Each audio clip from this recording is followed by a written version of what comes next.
Yo, what is going on, you guys? Welcome to an all-new episode of the Nerd Up Podcast. I'm joined by Ryan Doobie, creator of the Nephilim. You can find him over on zevercomics.com, and you can follow him on X over at zevercomics.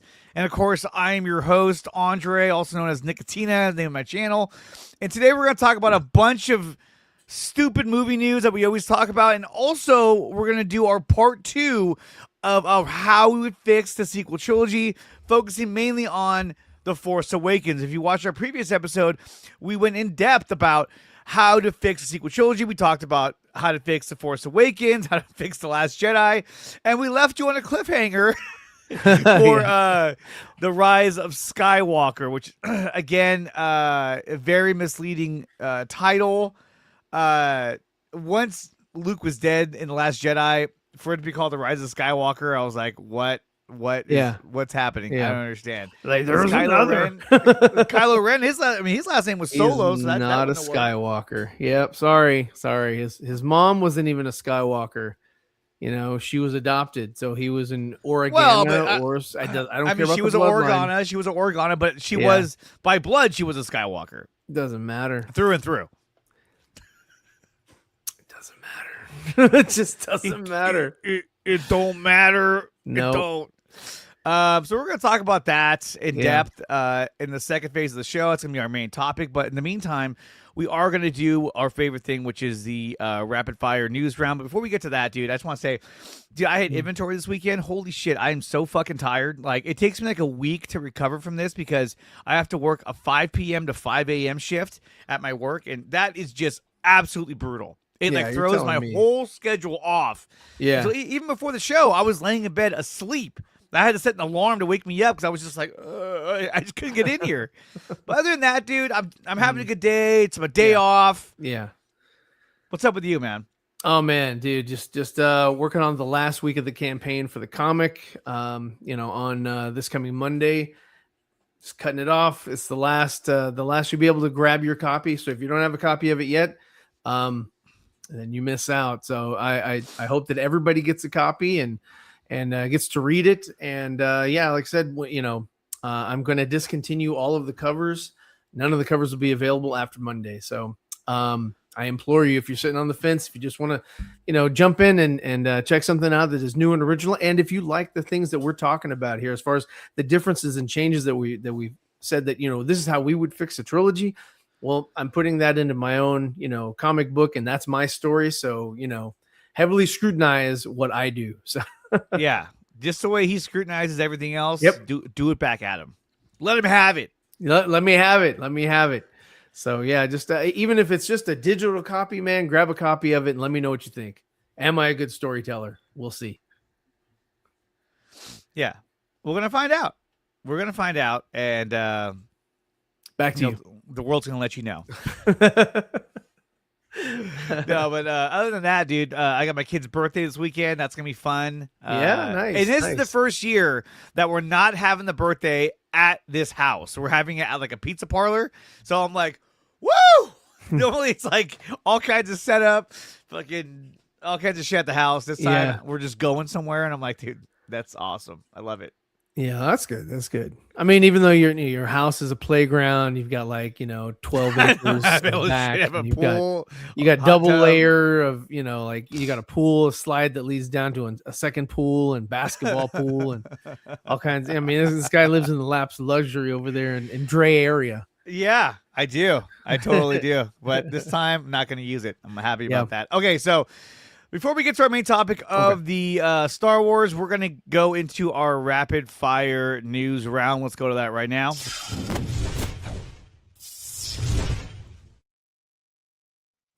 Okay, here we go. Kathleen Kennedy was the person who suggested the Jedi Order wear lighter robes in The Acolyte. Every time I go into a toy... Oh, God. Every time I go into toy departments and see Jedi action figures, they're always beige and off-white. They look bland and they look kind of bland on the shelves. So she thought the pea color was actually an upgrade. Like I don't know. It's like, yeah, what we put white and what, like a piss color? You know, like, okay, yeah, I that don't. works. You know what? This again, it just shows you that she's not a creative. She's a fucking idiot. Well, the thing is when I thought about when I saw this thing was like, okay, they want to go lighter, and that's it. All has to do with, like, if you remember, Luke Skywalker, he wore lighter color in A New Hope, and then sort of a beige in Empire Strikes Back, and then black in Return of the Jedi, just to show his dissension into darkness or whatever. So I think that what they wanted to do was if they had done like a Jedi Order that was maybe another couple 20 30 years or whatever, or even 100 years in the future, or I'm sorry, in the past, then they would have gone with like complete white, because so what they're saying to me is that these Jedi are a little bit more pious than the Jedi that we see in Episode 1, because this takes place before Episode 1. These Jedis are fucking idiots in the show. In fact, And I it's would a say dumb this show. this show doesn't even fucking exist in my mind. It was so poorly written, Man, and designed, and terrible. You don't want to introduce Plagueis into a television show. It's like, that's not how you want to introduce somebody that is supposed to be greater than, or like something that Emperor Palpatine learned from, and then just make him a creeper in a cave. Like while the OSHA girl or whatever was checking out OSHA. I forgot the other one's name. Was checking out May. OSHA May. That was it. OSHA and May. Silly. But like, while she's checking out the other guy's junk, you have this creeper in the background in a cave, just like, oh, that's crazy. We're gonna have a lot of dark side tonight. He is doing what I asked him to do. The force is strong with you. My plan is coming into perfection. Jedi hub. It's just so dumb. And again, it's like, you're not a creative. You are a producer. Stop interjecting the things that you think would make things better when you're not a creative. And stop hanging out in toy departments. Seriously. Come on. I mean, with the it's funny when you look at the prequels. Mm-hmm. When it first came out, there were so many fans that talked so much shit about the prequels. They were like, oh, they're too slow. Yeah. Oh, the acting wasn't good enough. I loved all three of them. I thought they were fucking fantastic. Even when they first came out, I was like, these are fucking cool. The acting was bland at times, but at the end of the day, it told a broader, bigger story of Star Wars, and it gave it a grander scale of what that universe really is. Sure. And the Disney Plus shows haven't done that whatsoever. Other than Andor, all the Disney Plus shows, it feels claustrophobic. It feels isolated. It just feels like we're on a set. Right. Well, with Disney Plus, see, a big thing that kind of destroyed Disney Plus with Star Wars was, the whole pandemic thing, right? In that they were like, we need content. We just paid this dude like damn near $5 billion.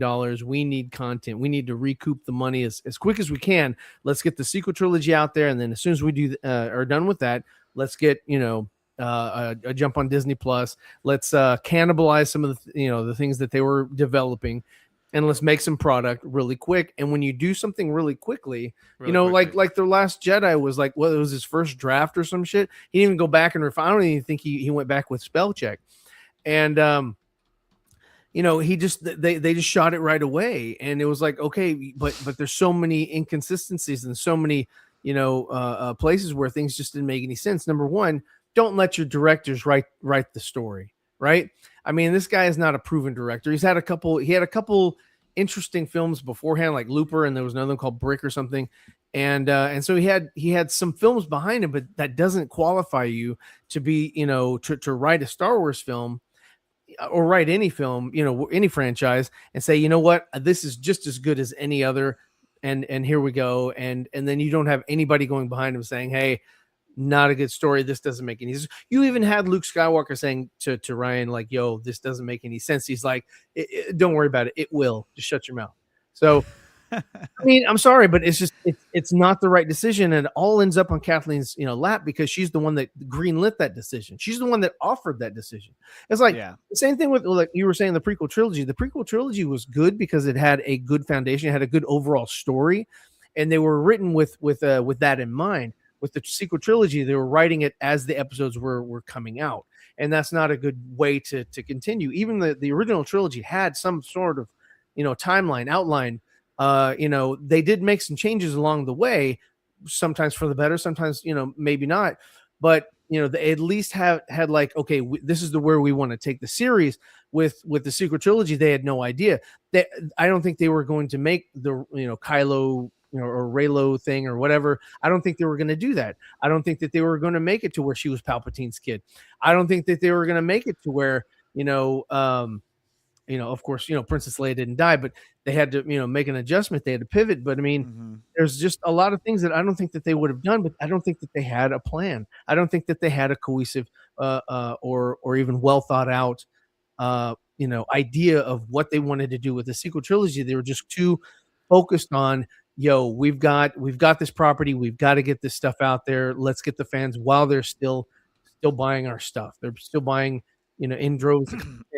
And now you see that that's kind of teetered off. That's kind of stopped. They've had to, they started something at what was that thing at the Galaxy's Edge where they did like the Starship Cruiser or something. It was like an experience where they go off and they pretend that they're on a ship. Well, it wasn't at Galaxy's Edge. It was something they had in Florida. It was like a resort, a hotel. Okay, but it was something where you like it was this experience where you were supposed to pretend that you were on some sort of star cruiser, and it failed because it really depended on the sequel trilogy, and nobody cared about the sequel trilogy.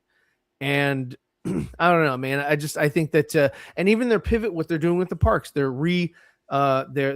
changing some things, trying to keep costs low, but they're changing some things to add in the original trilogy, which is what they should have leaned on in the first place, because that's the foundation of why people like this genre, or why people like this not genre, but why people like this property the most. Yeah. No, it was poorly conceived, and we'll get to all that in a little bit. But again, she needs to just shut up, and now she's going to go away, which is really, really cool. So this came out the day we did our stream, and I saw it right after we were done. So I didn't have time to bring it up, but this kind of goes further into it. So I thought I would share this as well. So let's go to some more breaking news.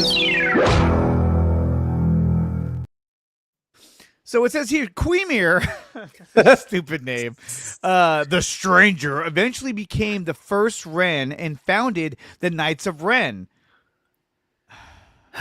Reveals Leslie Headland in the Art of the Acolyte book. I mean, another girl needs to shut the fuck up. I mean, come on. Like, your shit failed. Yeah. You're not Zack Snyder. You just got to walk away because it was really bad. It was really, really bad. Yeah. It was the design of the character as well as knowing that we were going to introduce Darth Plagueis, who has to end up with Palpatine as his apprentice following the rule of two. A precept that limited the Sith to just two at any given time, a master and apprentice. One way to keep it going is that the Stranger is the first Knight of Ren, part of the Sith adjacent cult that we know eventually survives. Okay. Dumb. Completely dumb. It's and that all that is like, how do I skip over the prequels in the originals and connect the Disney Plus show with the sequel trilogy? No, direct my shit. Well, yeah, sure. To the sequel trilogy. And it's like, okay, so you're telling me that during the prequels, during the original trilogy, these guys were fucking running around in the background the entire time, like, woo! Yes. Let's go! It's a huge universe. They were on the other side of the universe. They were in Freetown. It's just, I'm sorry. Yeah, they were in Freetown. That's your name.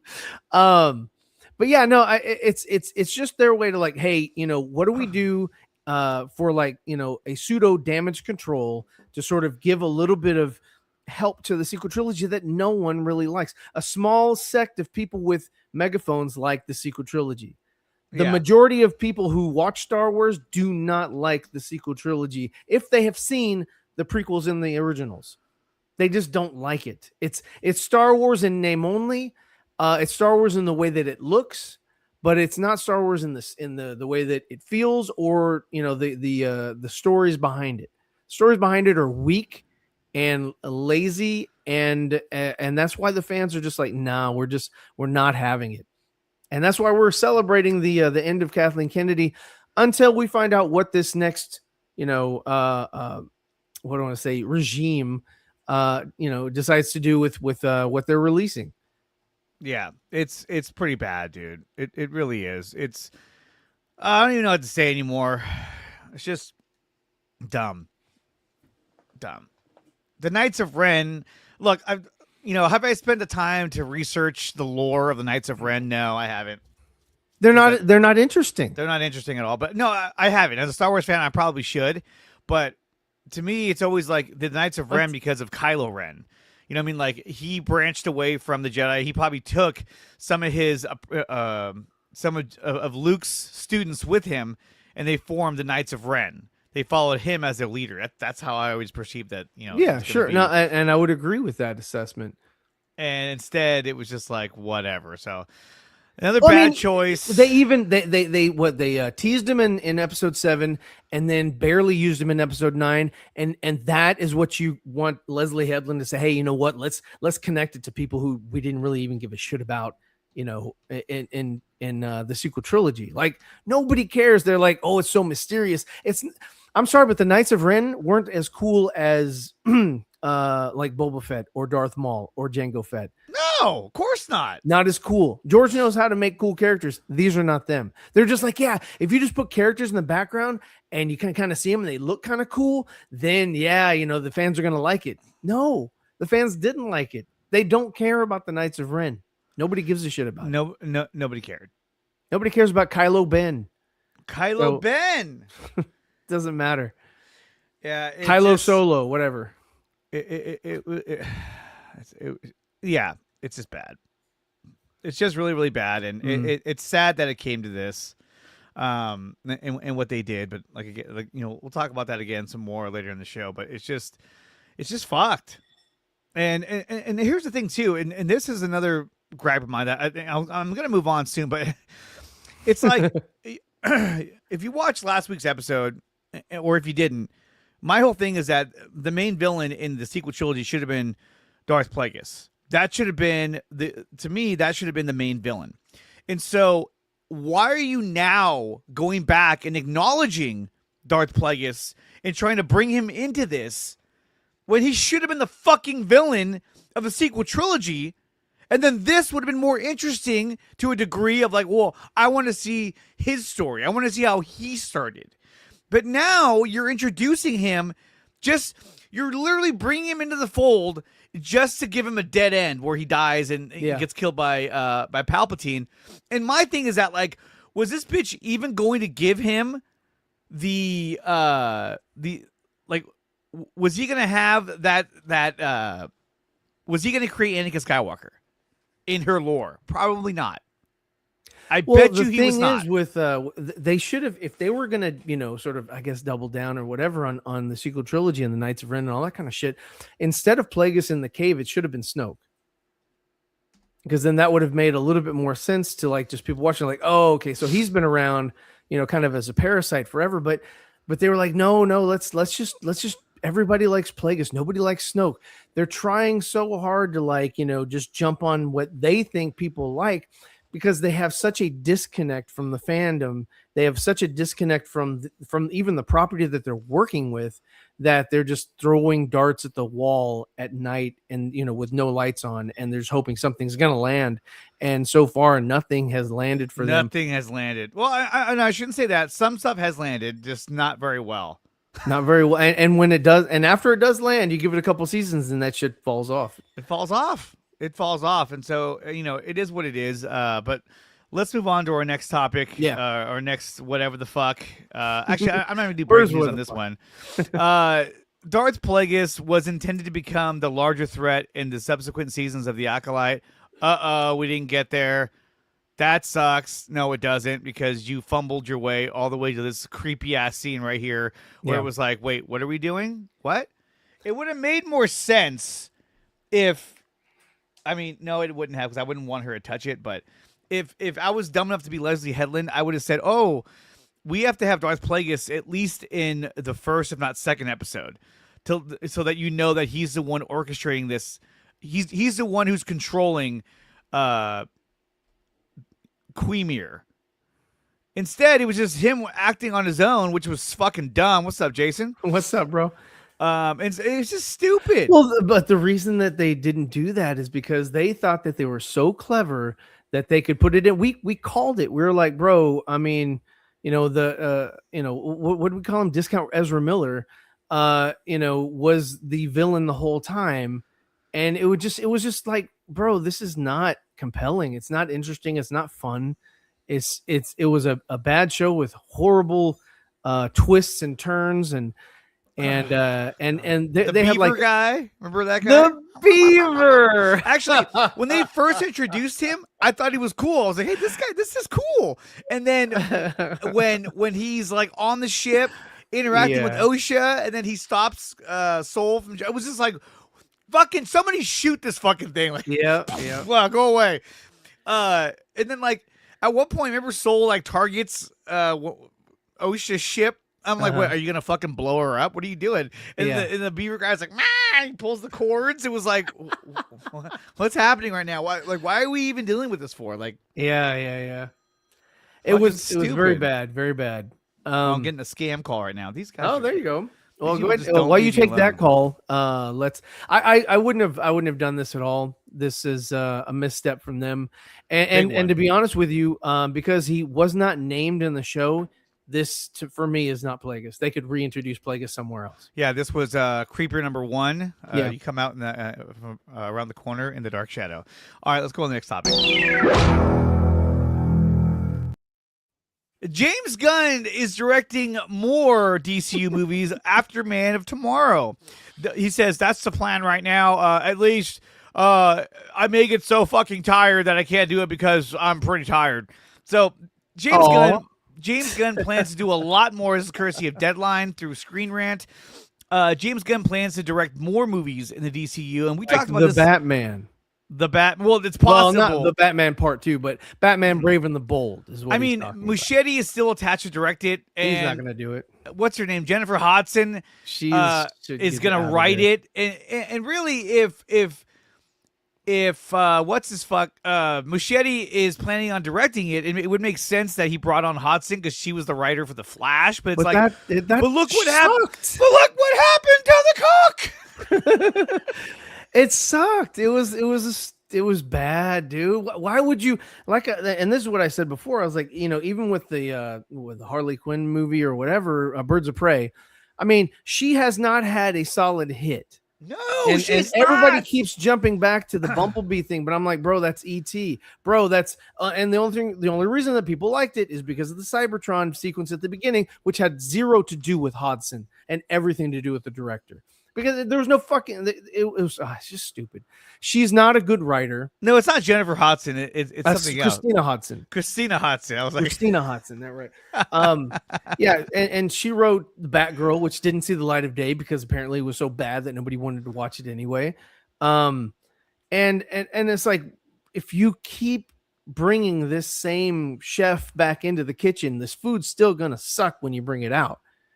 It's still going to have bad ingredients in it, and she's just putting bad stuff in these properties. And it's not that, and then with James Gunn directing damn near everything in the DCU, is he just trying to get, what is it that they get when they keep getting residuals? He keeps getting money for the properties that are probably. I see where you're getting at, but probably that's all he's doing. He just wants his name on everything that isn't in the DCU. And he's like, bro, I'm going to direct damn near everything in the 8 years of my tenure. So, I don't say he's a bad director, but he hasn't directed a lot of good things that I've seen in the superhero genre since Guardians of the Galaxy #1. Yeah, Guardians 1, in my opinion, is fucking really, really good. It's one of my favorite superhero movies. And the only reason why is because that was his first sort of, go at it. So he was really trying to do a good job. The second one phoned it in, and the third one they brought him back. I don't think just it's so they could make money.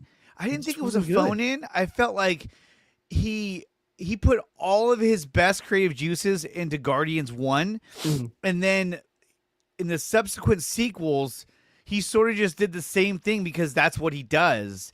And it works the first time, but then when you keep doing the same thing over and over again, you're like, I've kind of already seen this, dude. And well, it's that's exactly why the Suicide Squad movie suffered. It's because it was more the same. It was the same thing, and it was the same thing with the Superman movie that he just did or released. Is that it was basically Guardians of the Galaxy meets Superman. Yeah, and that's what you're gonna get out of Supergirl too. Woman of Tomorrow. It's gonna be Guardians of the Galaxy with Supergirl instead of and Lobo. Star-Lord. And that's the thing is that people cling to like certain scenes and they feel like because the scene was good that makes the whole movie good. Like for the Superman movie, the Lois versus Clark sort of argument. They were like, because that scene was good, the whole movie's good. But it wasn't good. I didn't think that was a very good scene. Some people rave about it. Yeah, and I thought that Superman looked very irrational and of course, I didn't like his portrayal. Remember when he came in and started yelling at Lex? He was like, "That's what you don't understand. I'm a person. My name is Anakin." But like they needed to have a dialogue. So they needed to have a scene where they had an intense dialogue. Sort of like how Christian Bale, Batman, and Heath Ledger's Joker had in the interrogation room. Yeah. In the movie Heat, Al Pacino and Robert De Niro had that conversation out at that coffee shop or whatever, but they were in public, so they had to be normal. Just a really tight,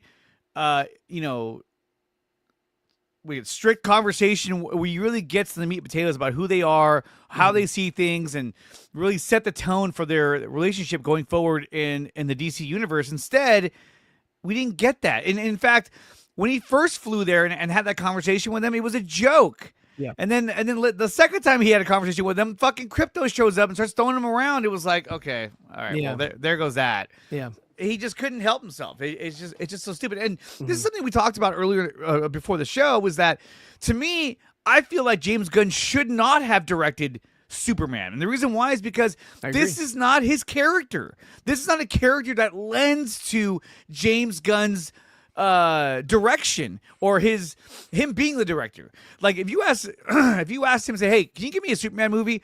No holds barred, do whatever you want to do, just lay it out there. It would be way more raunchier than this. It would have more fart jokes. It'd have more, you'd see, it'd have talk of penises. And that's just his fucking weird, crude humor. Instead, it wasn't like Guardians where it was a group of them and he can, and that's why he had added the Justice League guys. No, but let me finish. That's why he added so many characters, because he didn't know how to mix in his own humor into one character. Into Superman, who is in his version, who's a stiff and a Boy Scout. How do I add my humor into this without having Guy Gardner drop some lines, without having Mr. Terrific drop some lines? Because he needed more people. That's why there were so many characters in his movie, because he needed to find ways to interject his humor. Yeah. But it was still a neutered version of his humor. And so to me, this should have been a film that he wrote. Fine. Hey, you run the DCU, you want to write it? I can't stop you. Go for it. But he should have had a director come in and direct the movie. But his ego wouldn't allow, because he's a director. He's a writer-director. So I know. And that's the reason why he's like, you know what? I'm gonna direct the Peacemaker. I'm gonna direct the Peacemaker season 2. I'm gonna direct what was the other one? He came in, did Suicide Squad. Then he came in and did Superman. Then he wanted to come in and he wanted to direct something else. I think he wrote the Creature Commandos that nobody liked. He wrote Creature Commandos. And I think that, and again, the same thing with the Superman movie. He came in and wrote that. He's like, and then this Man of Tomorrow thing that they're working on wasn't even on the slate. He's like, oh, you know what? Let's just keep doing Superman. Like, whoa, you said you were going to do all these other things. You said you were going to open the door for other properties to be developed or whatever, or released. And he's like, no, we're just going to keep doing this. And then after that, I'll direct Batman. Yeah, he needs to step away from directing and he needs to work on just world building and creating a narrative for his universe. And it's no longer the DCU; it's just the Gunverse. It's just the Gunverse. That's all it is. And I would also argue too that, like, for Zack Snyder, he need to kind of do the same thing, but which he kind of did, because he did BBS and Man of Steel. and then he let other directors do, Wonder Woman and Suicide Squad. Well, it wasn't that he let them. He didn't have the power that Gunn has. Gunn has power that Snyder never had. Well, yeah, but I'm saying but I was a little weary at first when they said, okay, Zack Snyder's also going to do Justice League. To me, and I love his movie. Zack Snyder Justice League is fucking phenomenal. But at the time when they first announced that, I almost thought okay, well, does he have to direct every fucking movie? And I'm serious. And I love Zack Snyder, but I was like, does he have to direct every fucking movie? And that goes to show you that they didn't have a true architect of the DC EU. It was Zack Snyder. But there was no Kevin Tsujihara. I didn't know what the fuck was going. He's just a producer. He's not a creative. He's not a Kevin Feige. He's like, hey, Zach, you want to do that one too? All right, let's go. He didn't know what the fuck was going on. But again, I don't think Superman was the right character for James Gunn. Correct me if I'm wrong, but I don't think I am. I think that he should have gotten somebody else to direct the movie, and he should have been the creative that was in the background, tinkering or doing whatever the fuck he does. I just don't think he should have directed it because I don't think that's a character that lends that really. It's just that's like asking. I think saying, hey, we're gonna film a movie about, we're gonna redo Captain America. Okay, well, who's your director? Michael Bay. You're like, no, I like that idea. It's just Captain America with explosions. Yeah, I'm sure the action scenes will be badass, but I mean, he's not going to lend well to the character and the ideals. It's fine. He's going to write it and direct it. What? Yeah. What? To me, that's kind of what it felt like. And I get it. What's up, Anthony Beltre? I get it that he put himself out there. He said, look, I'm the one who decided to restart the universe. I'm going to write Superman. I'm going to fucking direct it. And to that narrative, I'm kind of like, okay, that makes sense. I like how he's like, hey, I'm responsible for this. Yeah. That's cool. But to me, that's not the direction you need to go in. But we have some more breaking news when it comes to Superman, so let's go to that. So Steve Serratos, or Ted Serratos, sorry, was in front of the Senate to talk about his acquisition of Warner Brothers. I mean, I guess these guys are like, we really like our Warner Brothers movies. What exactly is your plan here? Why does he have that voice? Well, I'm just saying, why does he have to talk to the Senate? Yeah, it's because of the monopoly. I guess so, but it's kind of like these guys are that concerned about movie making. Like, hey, we have to have a meeting and figure out what you're up to here. Like, who's going to be in charge of Bugs Bunny from now on? Are you planning on bringing back Christopher Nolan for an Inception Part 2? You know what I mean? It's like, what are we doing here? We want to re-release Tenet with good audio. you know what I mean? You're like, what are we doing here? Why are we doing this for? Yeah. I just think it's real childish. But I get it, monopoly situations, whatever. But it is. But in this hearing, I want the truth. He talked about handle the truth. He talked about the 45-day window. Netflix is going to mandate a 45-day window for every motion picture in the theaters gets a 45-day window. And then this guy had a question about that. And somehow Ted Serratos dragged Superman into the mix and all hell broke loose. So let's go ahead and listen to that, and then we'll kind of react about it. Okay. So direct question then, will this be a fully exclusive 45-day theatrical window? Fully exclusive to theaters, yes. And will this be self-enforced? In other words, if you fall short of that? That is the industry. It is the industry standard for self-enforcement. However, routinely, movies that underperform, the window moves a little bit. And Superman was a little shorter window, and Sinners was a little longer window, but they still could refer to it as a 45-day window. So, okay. Yeah, I get it. Is he saying that Superman was a flop?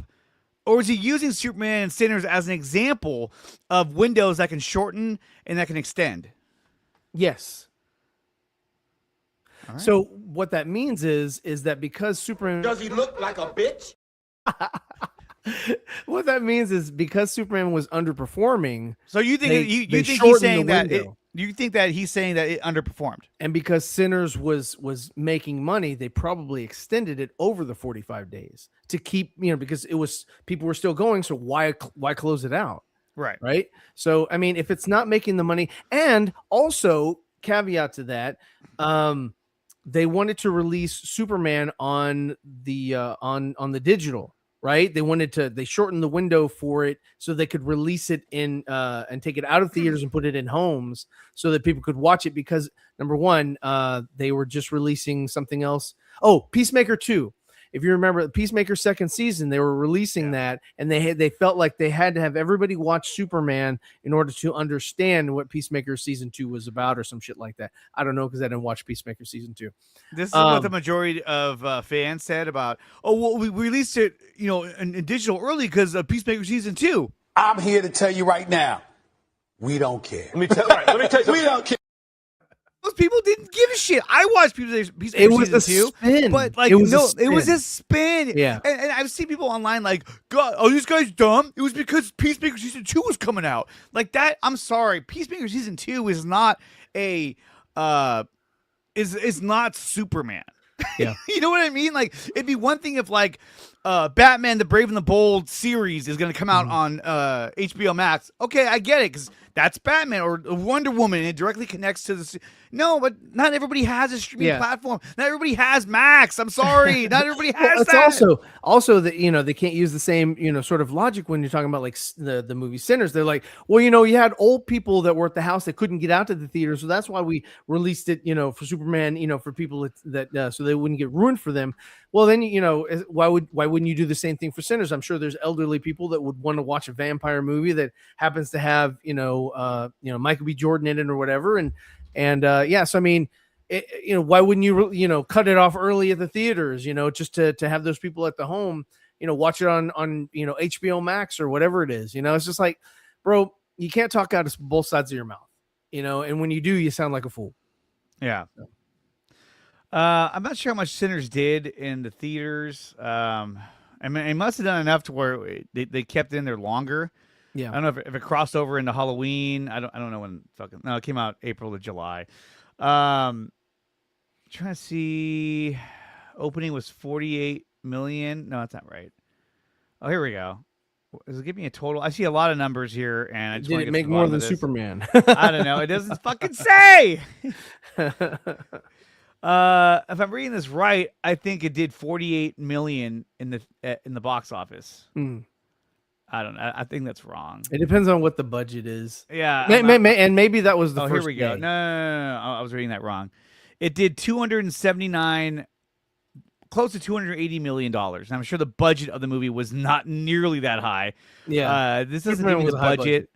Oh, God, it was right there next to me the whole time. Worldwide, it did $368 million. So let's see what Superman.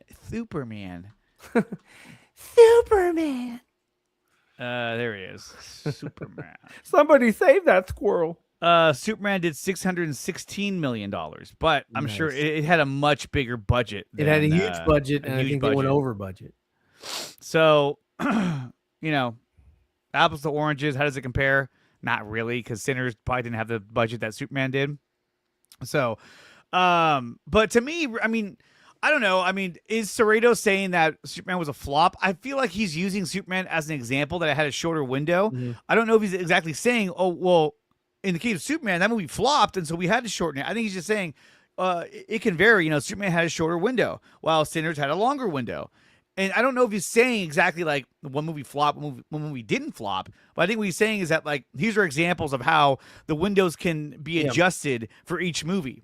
That's I'm sure that the return, the ROI also, factors in. It's like, because it does cost them money to keep the movie out in theaters, because you are essentially taking a screen from the, from the theater. Potential could show something else that might bring in audience. And it could be that, Superman had its run, it had its day, and the sales didn't warrant it to be out longer. Plus they had already said that they were going to shorten the time that it was in theaters so that people could watch it at home, and that was maybe another factor as why people didn't go out to the theater, because they already knew that they were going to be able to watch it in the comfort of their home. Yeah, probably. It's just I'm trying to find that's what all the I have budget to say was. about that. That's all I'll got to say about that. Sinners had a high budget of $90 million. So still, that turned out a double. Yeah. So that bull. Watch, I'm sure Superman's was like in the 300s, so or close to it. So Very expensive. I just don't think Ted was saying that. But and here's the other thing too. The argument and what people are saying about was it a flop or wasn't it a flop? This is my reaction to that. I'm here to tell you right now, we don't care. Let me tell you something. We don't care. I don't fucking care if it was a flop. The only reason why anyone would care if the movie was a flop is because they're hoping that, well, if it flops, then they'll cancel DCU and then they'll go back to Zack. It's like, no. That won't happen either. If it flops, they won't go backwards. If If it flops and they say, hey, we're going to cancel James Gunn's DCU, all they're going to do is say, okay, you there, how you doing? We want you to run the DCU. What do you want to do? I want to restart everything. Okay, restart it up. Here we go. Look at Sony with Spider-Man, the Amazing Spider-Man. Everyone's like, oh, I love Tobey or Andrew Garfield. Love Andrew Garfield. He's the best Spider-Man there is. After the second film and it essentially flopped, what did they do? They said, all right, a shorter window. I know. No, but what did they do? They were like, stop. Yeah. We're going to reset this. In fact, this time, let's just partner with Marvel and let's partner with them and make some more money off of this as opposed to us trying to figure this out. Yep. And so that's what happened. So I don't give a fuck about how much it did. Yeah. And I don't give a shit. I saw the movie. I saw Superman by James Gunn. I didn't really like it that much. It was all right. It's very forgettable. It's very forgettable. It doesn't have a lot of rewatchability for me. It's like overly lit, and not to say like, oh, you're saying that because you were a Snyder fan. No, it's like it's so bright that I'm like, holy shit! Like, did you turn up the color tones? Like, it was just kind of like it was so overly lit and corny that like. He was basically saying like, I'm not negative. You know what I mean? Yeah. I mean, I'm not Zack Snyder. Yes, and that was the reason for the change in the S. That was because I mean he does look a lot like Henry. Pretty much this, very much so. And you don't want to confuse older people because the Kents in there can't use technology. So why would anybody else know how to use technology? And it just wasn't a good story. The story, I still can't tell what the story is or was. It didn't make a lot of sense to me. I am the Hammer of Bravia. I was like, I was like, I thought you were Bizarro. I mean, you should have been. You should have been Bizarro the whole freaking time. But no, we can't. I thought you were Ultraman. And they were like, yeah, look, Ultraman. Come on, if that was Ultraman, that was the dumbest. It was like Ultraman. You're creating these pocket universes. Why couldn't you have just brought Ultraman from the other Earth, from the crime syndicate? 3? Yeah. And make him like, and then when you reveal his face, he's like, what the hell? Like, yeah, he's actually from Earth 3 or whatever. And his name is Ultraman, and the guy would actually have a personality. Like, he would have a personality. I mean, he's like a crime lord. He's not some mindless drone, which is what Bizarro is. Yeah, he could have easily have told him that, like, he or even alluded to the fact that he's part of the crime syndicate, and when he gets his whole team over here, they're gonna have a fucking field day on you guys. You know what I mean? And then at the end, because he doesn't actually kill him, he just kind of sends them into that fucking whatever. Remember how like the world got like warped into a different dimension or some shit? I don't know what the fuck happened. I don't remember the movie. Remember, they were swimming in that weird fucking rainbow water. Yeah, well, I mean, that looked like Galvatron from the Transformers movie. That whole scene was like, what the fuck are we doing right now? Like, what happened to this movie? Why are you holding a baby? Up above the baby Joey, I think it was. I don't know. It was just dumb. So ridiculous. The baby was so dumb. It was like, what are we doing right now? Yeah. Why is he's like holding the baby above it? It was just like, oh my God. But at the end, they knocked the dude into like wherever all the shit was going to, and he didn't die. He just got sent into like another dimension or some shit. But if he was part of the crime syndicate, then that could have been a way of saying like, hey, that's a storyline we can get back to another time where he reconvenes with the crime syndicate and they come in and try to take over or attack Earth. Like, that's something cool, No, instead he was just a mindless drone that was just fucking dumb. It was dumb. It was so dumb. We just don't have a lot of well thought out things, properties anymore. We have people that come in, they're writer, director. That's what we're talking about. Like James Gunn and Rian Johnson both did the same thing of it. Essentially, they wrote and direct their own. Why did you say that name? I hate Rian Johnson. I hate it. But I agree. They both came in and wrote their own trash. All right, let's move on because I'm getting mad now. All right, here we go. So stupid.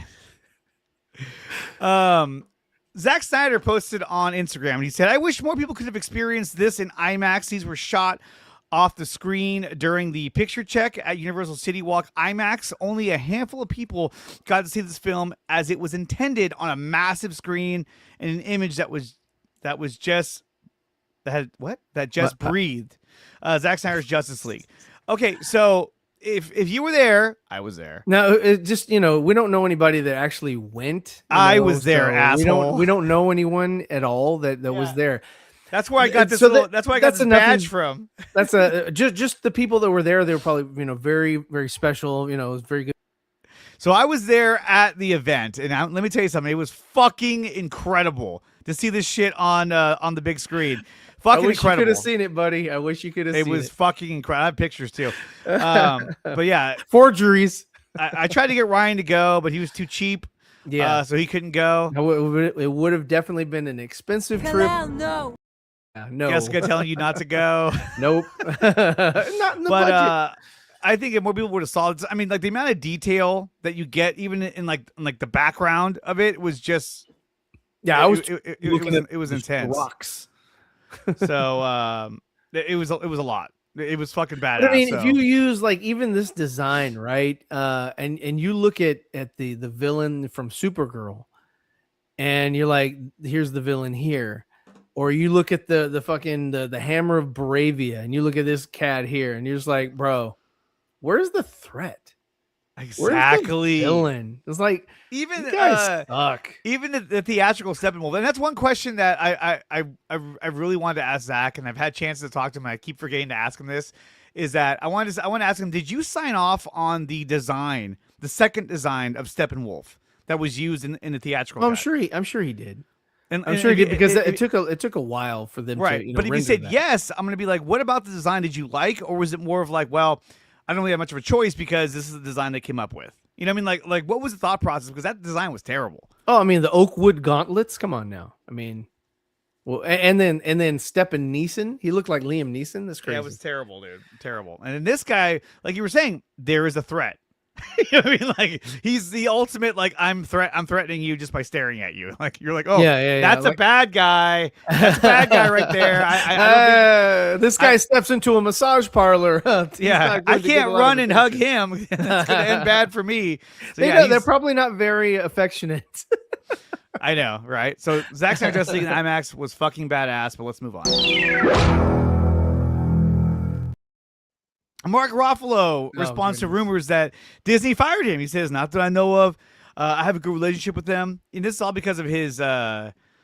He made some a remark when he was on some sort of red carpet event. He was like, he was almost in tears. Palestine, Israel. I was like, bro, go get your fucking trophy, man. Nobody listens to actors and actresses and musicians and shit. Nobody cares about what they feel or what they think. They're entertainers. Go not entertain anymore. Me. In these days, no one gives a fuck what an actor thinks. It's like it's like nobody gives a shit. We all know chances are educated. Well, and it's like chances are most of you were on Epstein Island now, and so it's just disgusting. So nobody cares. Just do your character and shut the fuck up, and you'll be loved for the rest of your life. Okay, let's go to our next question. This is a good one. Because it kind of relates to what we're doing today. So let's go to that right now. If you could change one thing about Revenge of the Sith, what would it be? One thing. I don't want to hear multiples, just one thing. Because I know you're going to be like, well, I would have done this at the same time. I would have. But I would have. I'll tell you what I would have changed. I fucking love this movie. I would have changed. She has simply lost the will to live. Will to live. Yeah. That was like, whoa. She died of a broken heart. Yeah, I was like, George, I would not have the done fuck? All they had to say was, unfortunately, the trauma to the back, the head trauma has caused a brain bleed, or they think I said it more eloquently than Something that. else. Yeah. Something. I mean, I'm sorry. Look, they had Aunt Brew and Uncle Owen fucking roasted. They got burnt to a crisp. And yes, they could have killed her not from a broken heart. Yes. I there was no connection there for that. That did not sit well with me. I was like, this is really dumb. When I saw that, I remember when I watched the movie and they said that, this is what I thought. I don't remember asking you a goddamn thing. That's what I want to tell the robot. I don't remember asking you a goddamn thing. Shut up. Why'd you have to say that for? No, it should have just been due to her blunt force trauma. We cannot stop the bleeding. She only has minutes to live. I don't know. Yeah. It should have been a medical reason why she was dying, not because she's lost the will to live. That was like, you just had 2 children. Yeah. You lost the will to live and you just had 2 children. You just had 2 children. That's not a good message. Any parent would tell you, any mother would probably tell you the same not thing. Any mother. You mother. You you bad mother. Would tell you that your kids are, like this right here. You would protect your children at all costs.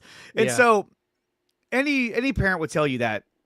Yeah. That is, I agree with that, with you on that. That gives you the will to live because you're like, oh my God, like I need to go. I need to live on for them. I need to take care of them. Instead, she's like, oh, I lost Anakin. He was a fucking weirdo. And he was fucking a sociopath and had anger issues. But without him, I'm lost. What about your kids? Too late. Too late. It was just like, come on. That, to me, that's the biggest problem with Revenge of the Sith. She simply lost the will to live. It was like, what? That was the only lazy part on George. And I think he was trying to go for that, like that kind of fairy tale-ish death. Like she had died of a broken heart. It's like, no, come on, did you have kids? But she did. She held on to the Japor snippet. So we can always say that she was always in her heart. Always in her heart. All right. We got a few more, then we go to our main topic. Here we go.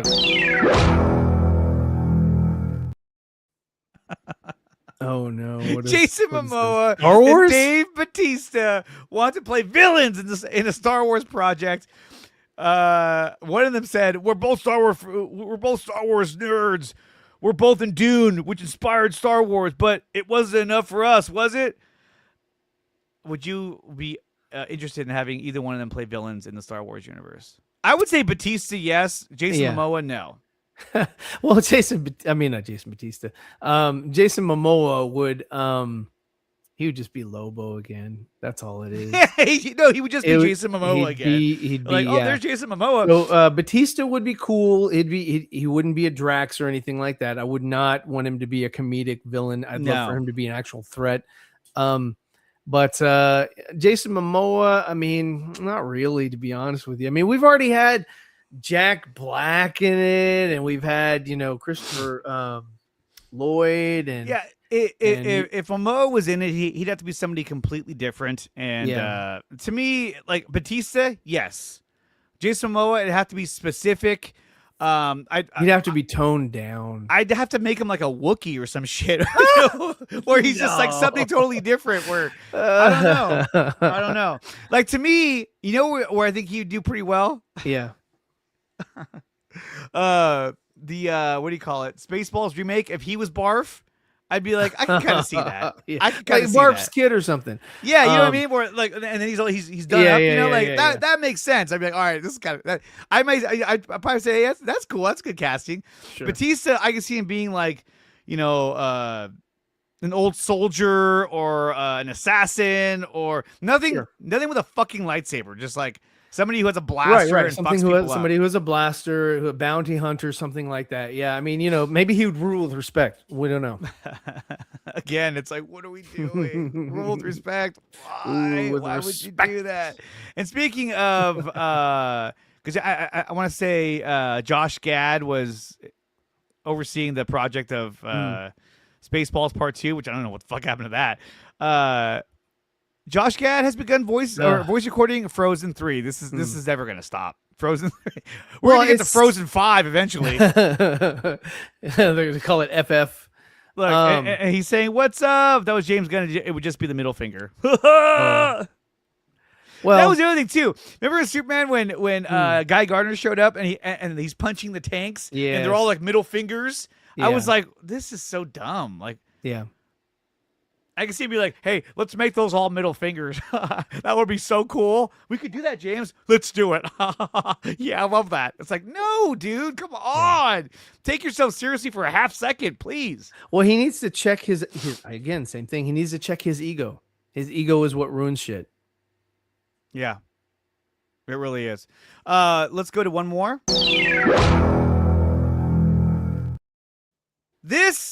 I love this tweet when I saw it. Diversity in movies before DEI. There you have it. Rush Hour.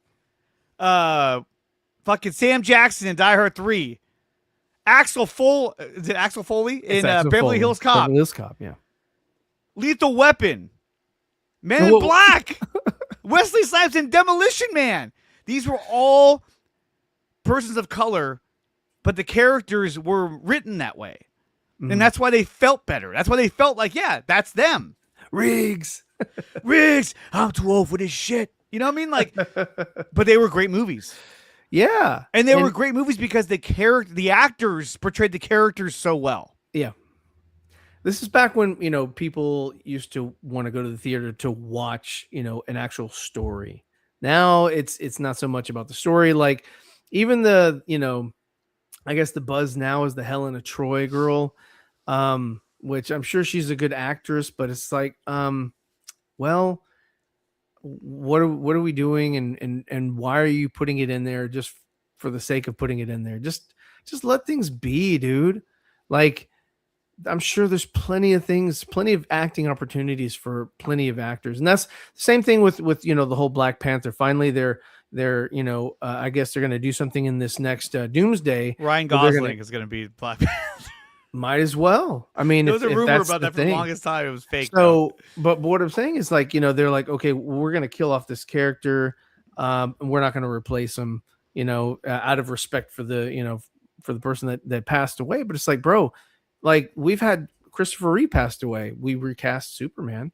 We've had plenty of people pass away and recast that role. It's a role. They fucked that up. It's a role in entertainment. Yeah. It is not a foundational like, oh, this is the forefathers of the United States. Well, that's like anything like this. Yeah. It's an actor in a fake environment with a fictional character, and you're treating it like it's something of prestige, and it's not. And look, I'm gonna say this right now, and I don't mean any disrespect about that, but it's because he's black.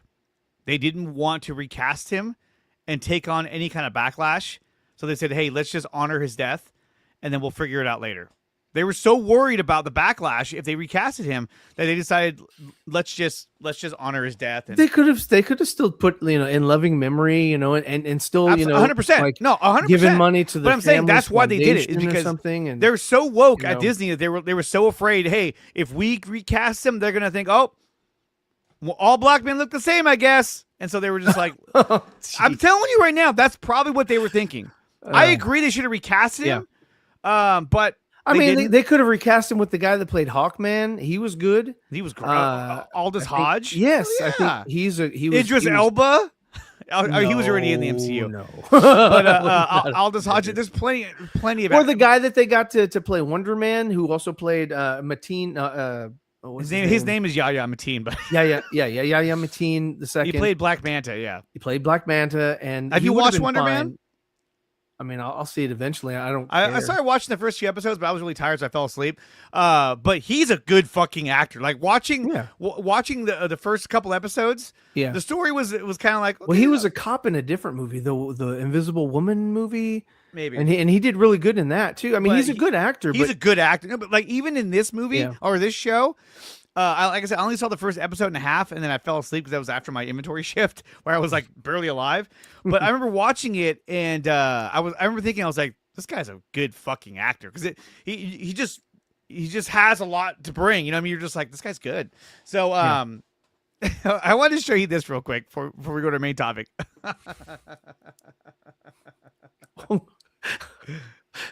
Okay. Was that a villain laugh? No, it's so stupid. Right here. God. First look at Sam Hargrave's Matchbox, the movie based on Marvel, the Mattel toys, starring John Cena and all these other idiots. And I love how they included pictures of Matchbox toys. So you know what they're talking So about. you Like, it's know what not they're Hot talking Wheels. Because otherwise you'd be like, oh yeah, Matchbox. There's some cars. There's some people. What are we doing here? This I guy's mean, like, this reminds me of Battleship, the movie. I love that movie. I know you do, but I it do, just I reminds me. do. It's like, what are we doing here? Why? I mean, Clue makes sense. Battleship, I don't know. That was just Battleship reminded me of like, okay, well, we made Transformers. What else can we do? let's make these this weird alien stuff too. Matchbox the movie, I don't know, man. It's like, what do we do? Nobody cares. Nobody cares. Nobody cares. Matchbox, like, what? Like, what makes this special? What makes this remind me? At this point, they're just like, this is a project. We got John Cena attached to it. Greenlight it. Pretty much. And that's it. That's gonna do it for the rapid fire news round. Rapid fire news. Was that just now, or was that in the clip? It was always in the clip. It was always in the Shut clip.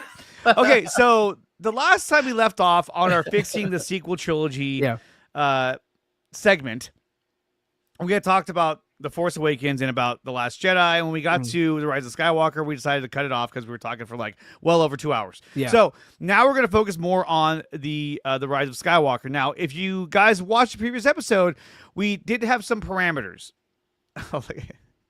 If Matchbox 20 ain't on the soundtrack, it's a fail. Absolutely, Alejandro. Absolutely. That makes sense. That makes sense. You have to at that point. You're like, hey, come in, I don't care what song it is. You just got to be on there. So Can we it did be have a some song about Hot Wheels? we did have some parameters. You know, Yeah. this is basically a recipe. We got to use the same ingredients, but we want to kind of remake this dish so that it tastes better, it looks better, it feels better. So for the viewers at home and on the job who aren't really working, so are we taking episode 9 as is, but and like working with what they had? Like Carrie's dead, so are we working with no Princess Leia? Yeah. You know, she's okay. dead, so you can't use her. Same ingredients. Okay. She was in it, but she really shouldn't have been. They should have killed her off in the previous movie. Yeah. Ryan Johnson kept her alive and then fucked over the next movie. Yeah. You know, rest in peace, Carrie Fisher, obviously. Mhm. But so if you guys watched the previous episode, I was saying that I had a couple of different narratives going on. And when I rewatched it, I was like, man, I was all over the place. You know, at first I was like, you know, Rey should be Luke's daughter. Then I said, you know, Rey should have been a creation of Darth Plagueis that you find out in this next movie, Rise of Skywalker, or Rey should have been a clone. And to me, you know, I'm going to stay on track with the idea that she is a manifestation. She was created by Darth Plagueis. She is the next coming, or she is the second creation. Coming. She is the next creation from Metachlorians after Anakin Skywalker. So Plagueis had done it again, but somehow Plagueis has done it again. And so once he got strong enough, because look, this took him decades, if not, you know, centuries. Well, ever since Quimir. Well, no, yeah, I know. But ever since Palpatine killed him, what he thought, and to me, the idea that Palpatine killed him, but actually he survived, to me, it's the same narrative as, you know, Obi-Wan thought Anakin was dead. And then he found out he was still alive. So it's kind of a running theme here. But once he was strong enough, he was able to create another life form. And to me, the host of this creation should have been Mara Jade. And Mara Jade was the wife of Luke Skywalker. They had some kind of falling out over a specific reason. I don't know why. And she ended up leaving. So if anyone's missing, Mara Jade is missing. And you come to find out in the third movie that she was the one that carried Rey in utero. And so he created the life form within her body. And so that's why at the end he would. I still don't like the idea, but I'm just trying to reconnect it to their narrative. At the end, that's why Luke would have given her the last name of Skywalker, because Mara Jade, his wife, is the one that carried her in her stomach. And so he felt like, okay, so essentially it's almost like you're my daughter. Yeah, he adopts her, you know? And in my trilogy, Luke Skywalker wouldn't have died. He would have lived. And he would have lived for the clear reason of, I'm going to adopt you as a Skywalker. And then the next film, the Rey movie, would have had Luke Skywalker essentially being Yoda and her being Luke Skywalker in terms of trying to train these candidates. Now, the movie itself, the main villain should have been Plagueis. We talked about how in The Last Jedi, there wouldn't have been, Snoke wouldn't have got cut in half. I mean, that would have been, he would have revealed in that scene that he is Snoke, or I'm sorry, he is Darth Plagueis. And this is a manifestation. This is what remains of his body after he got totally trashed and fucked up by Palpatine and had to get reconstructed. But that's why he's such a strong Force user, is because, that's how he's able to keep himself alive. But in my lore, it would have been that Darth Plagueis wants to take over Rey's body because he wants to become the ultimate strongest Force user in the galaxy. And he created her but lost her because Kylo Ren, when he found out that that Plagueis had created another life in Mara Jade, after she was born, he stole her and hid her on Jakku, because you got to remember, Kylo Ren, Ben Solo, is a fucking selfish prick. And so for him, he doesn't want to be challenged by anybody else. He wants to be the rightful, apprentice to Darth Plagueis and fulfill what his grandfather set out to do in Darth Vader. What he doesn't know is that Plagueis was planning on taking over his body because they lost the body that he created. So he's like, well, if there's any other Force user out there that's strong enough, it's going to be Kylo Ren. Plus, he's younger. I need a younger body. I don't need an old man like Luke Skywalker. I want him. And so later on, in that scene on the fucking Super Star Destroyer, whatever the fuck that thing was that they were on, just Star Destroyer. Star Destroyer, but it was like a mega one. But anyway, because that was Snoke's ship. So Snoke would reveal that he's actually right. Yeah. Well, that one got destroyed. They got destroyed. Yeah, but I'm saying going back to The Last Jedi, that's when he would have revealed that he is actually Darth Plagueis, and that when he created her, his intention was for her to be the host, the vessel for his being. And now that Kylo Ren has brought her back into the fold, he plans on doing that. Kylo Ren realizes, holy shit, I was being played this entire time. Like, he doesn't even care about me. He doesn't want me. He wants her. It's all to serve his needs. Yeah, that's in episode 8, though, for you, right? No, this is what happened in The Last Jedi. And so then, episode 8.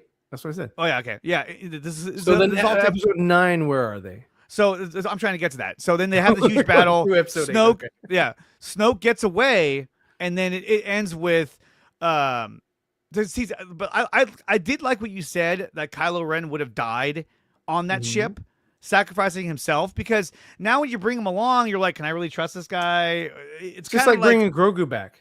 Yeah, you're like, what's he still doing here? He's probably going to die. And then he would have died in The Rise of Skywalker. So in my thing, Kylo Ren dies on that ship. He sacrifices himself for Rey to escape, but then he dies on the ship. Now, fast forward to The Rise of Skywalker. Now the plan is, Rey comes back and tells Luke, I know who he is. His name is Darth Plagueis. And then that's when Luke would have been like, oh shit, I know exactly who that is. That would have led him to consult with both Yoda and Anakin Skywalker about what to do and how to fight this threat. That's when he would have reconnected with them and talked to them about, how can I stop him? Like, what do you know about him? And then they would have given him the little bit that they know. That would have been a perfect time for Anakin to tell him, I was told once about Darth Plagueis the Wise, or Plagueis the Wise, and this is what I was told by Palpatine. And then so it would reconnect the prequel trilogy to this. And then essentially the movie would be a build up to finding out where Plagueis' army, or the last of the First Order, is located.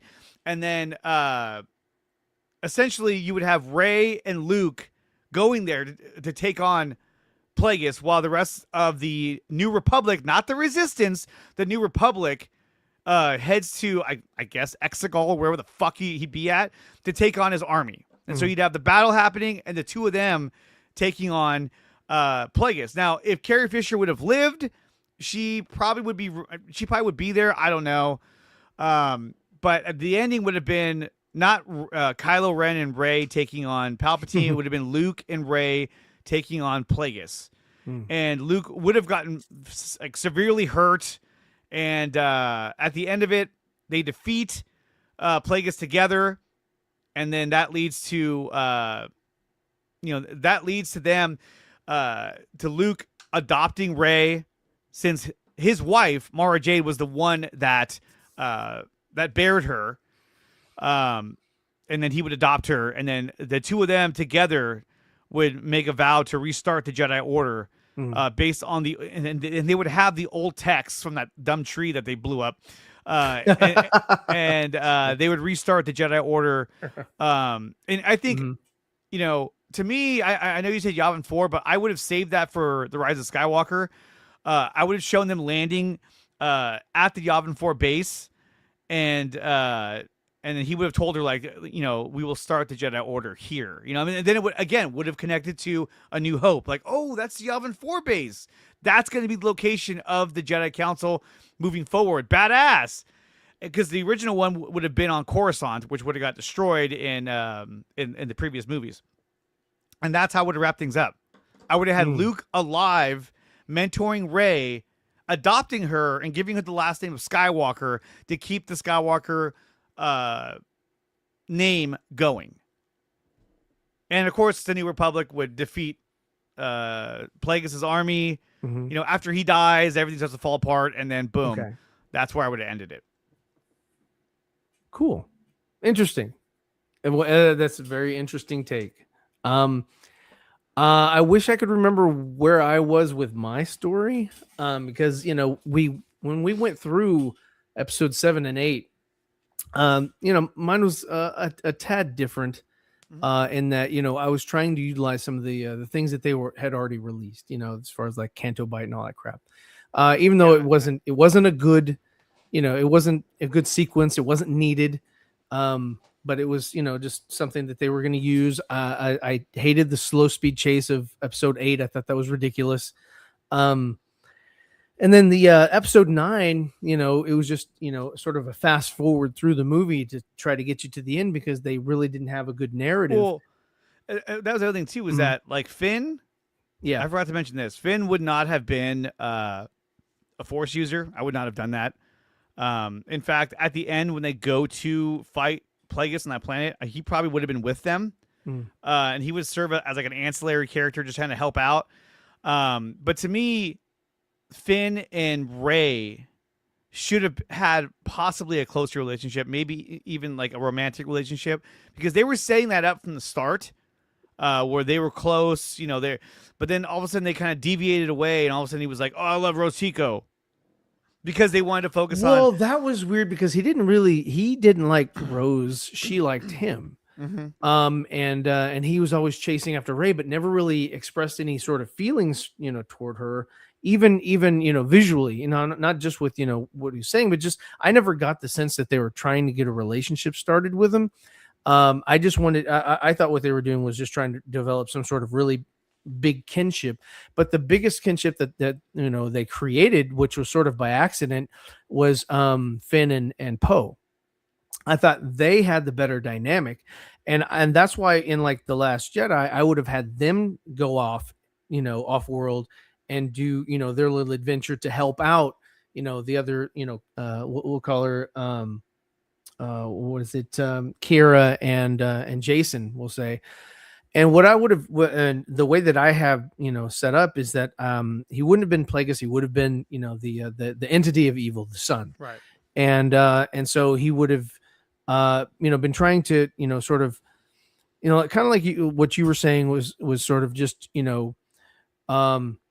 absorb the dark side. And so what he would have done is that, you would have had, Kira and Jason, who are solos, and they would have been the ones that are going after like Darth Maul, and Darth Maul would have been, sort of the big bad or whatever through the series, but Darth Maul is working directly for, the entity of evil. So he's like, okay, Palpatine obviously didn't want me, I was discarded. I'm going to go to the source of dark side, the source of evil, and I'm going to help him along. And so what would happen is that, sort of like what you were, doing with Rey, is that I would have had, the son sort of, dwell within, Darth Maul. And that would have been his conduit, or his, avatar. Yeah. And and then I would have had, them fight him at the end. I would not have had Luke doing a lightsaber fight at the end of episode 9. I would have had him just being the mentor, him being Yoda. We never saw Yoda as an old man, jumping around, doing all kinds of stuff. He did all that in the prequels. I would have left something, like Luke's legacy is not, sword fighting. His legacy is being in tune with the Force. His he made the decision to not fall to the dark side, and therefore 7, 8, 9 makes zero sense to me, because he made that decision clear that his life wasn't going to go that way.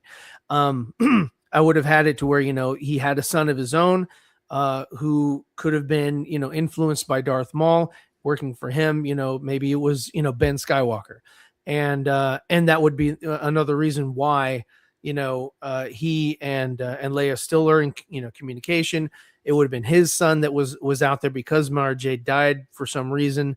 And sort of that would have been what would sort of, have gone him down the dark path. But now that Carrie has died in episode 8, but Luke doesn't have that connection anymore. And he feels, sort of lost, and that would have made, Jason and Kira say, hey, you know what, we're going to bring Ben back. And, so yeah, I would have completely gone sort of that route with, Darth Maul being sort of the ultimate one to take down. But, it would have either been, that Ben sacrificed himself, on the, during that match or that fight or whatever. And then, Kira and Jason would have had to take down Darth Maul. And then after they dispatch of him, of course, the sort of parasite or vampire that, the son is, sort of comes, out of that conduit, and they have to fight him on a different plane or a different level. And then that's where you would have, Luke Skywalker, come and, like, either sacrifice himself for, the greater good. But it wouldn't be a duel between, hey, what's up, man? It wouldn't be a duel between the son and him. It would be sort of a sort of a Force-esque fight, like, with Yoda and Dooku, but not completely like that. Maybe something a little bit more grand. So, but it definitely would have been completely different from what we got from Rise of Skywalker. Now, if I had to, if I was given the film, and if Rise of Skywalker, was to come out and they were saying, hey, I want you to direct episode 9, JJ and Ryan have already given us these films, and that's how they are, and this is what you got to, what you have to do. I wouldn't have chosen the direction that JJ did either. In that I would have had Ben sort of double down on the dark side and not be redeemed at all. He would have had to have died. I would not have brought back Palpatine. I wouldn't have brought him back at all. I would have had it to where that whole the montage of Kylo running around trying to find Sith holocrons and things like that should never have happened. What I would have done was I would have had him sort of try to commune with Darth Vader, even though he can't. I still would have had it to where, the son, the epitome of evil would have been the one trying to contact him and influence him. I would have, gone in with the Sith eyes on Ben so that the audience knows that he is at this point in time irredeemable. He is not going to be turned back. He doesn't have his mother. He doesn't have his father. I would have killed off Leia in a different way, or I would have had her, doing something else. They should have killed her in episode 8. Her having the exchange with Rey, and that was stupid. him having the exchange on the not Star Destroyer, Death Star, on the second Death Star, him having the exchange with Han Solo was stupid. Didn't make any sense. I wouldn't have done that. In replacing that, for me, if I were to have a come to Jesus moment or whatever, I would have had actually Anakin, because that is the person, or that is the entity that Ben so much wanted to commune with. I would have had Hayden Christensen talking to him on the second Death Star about whatever.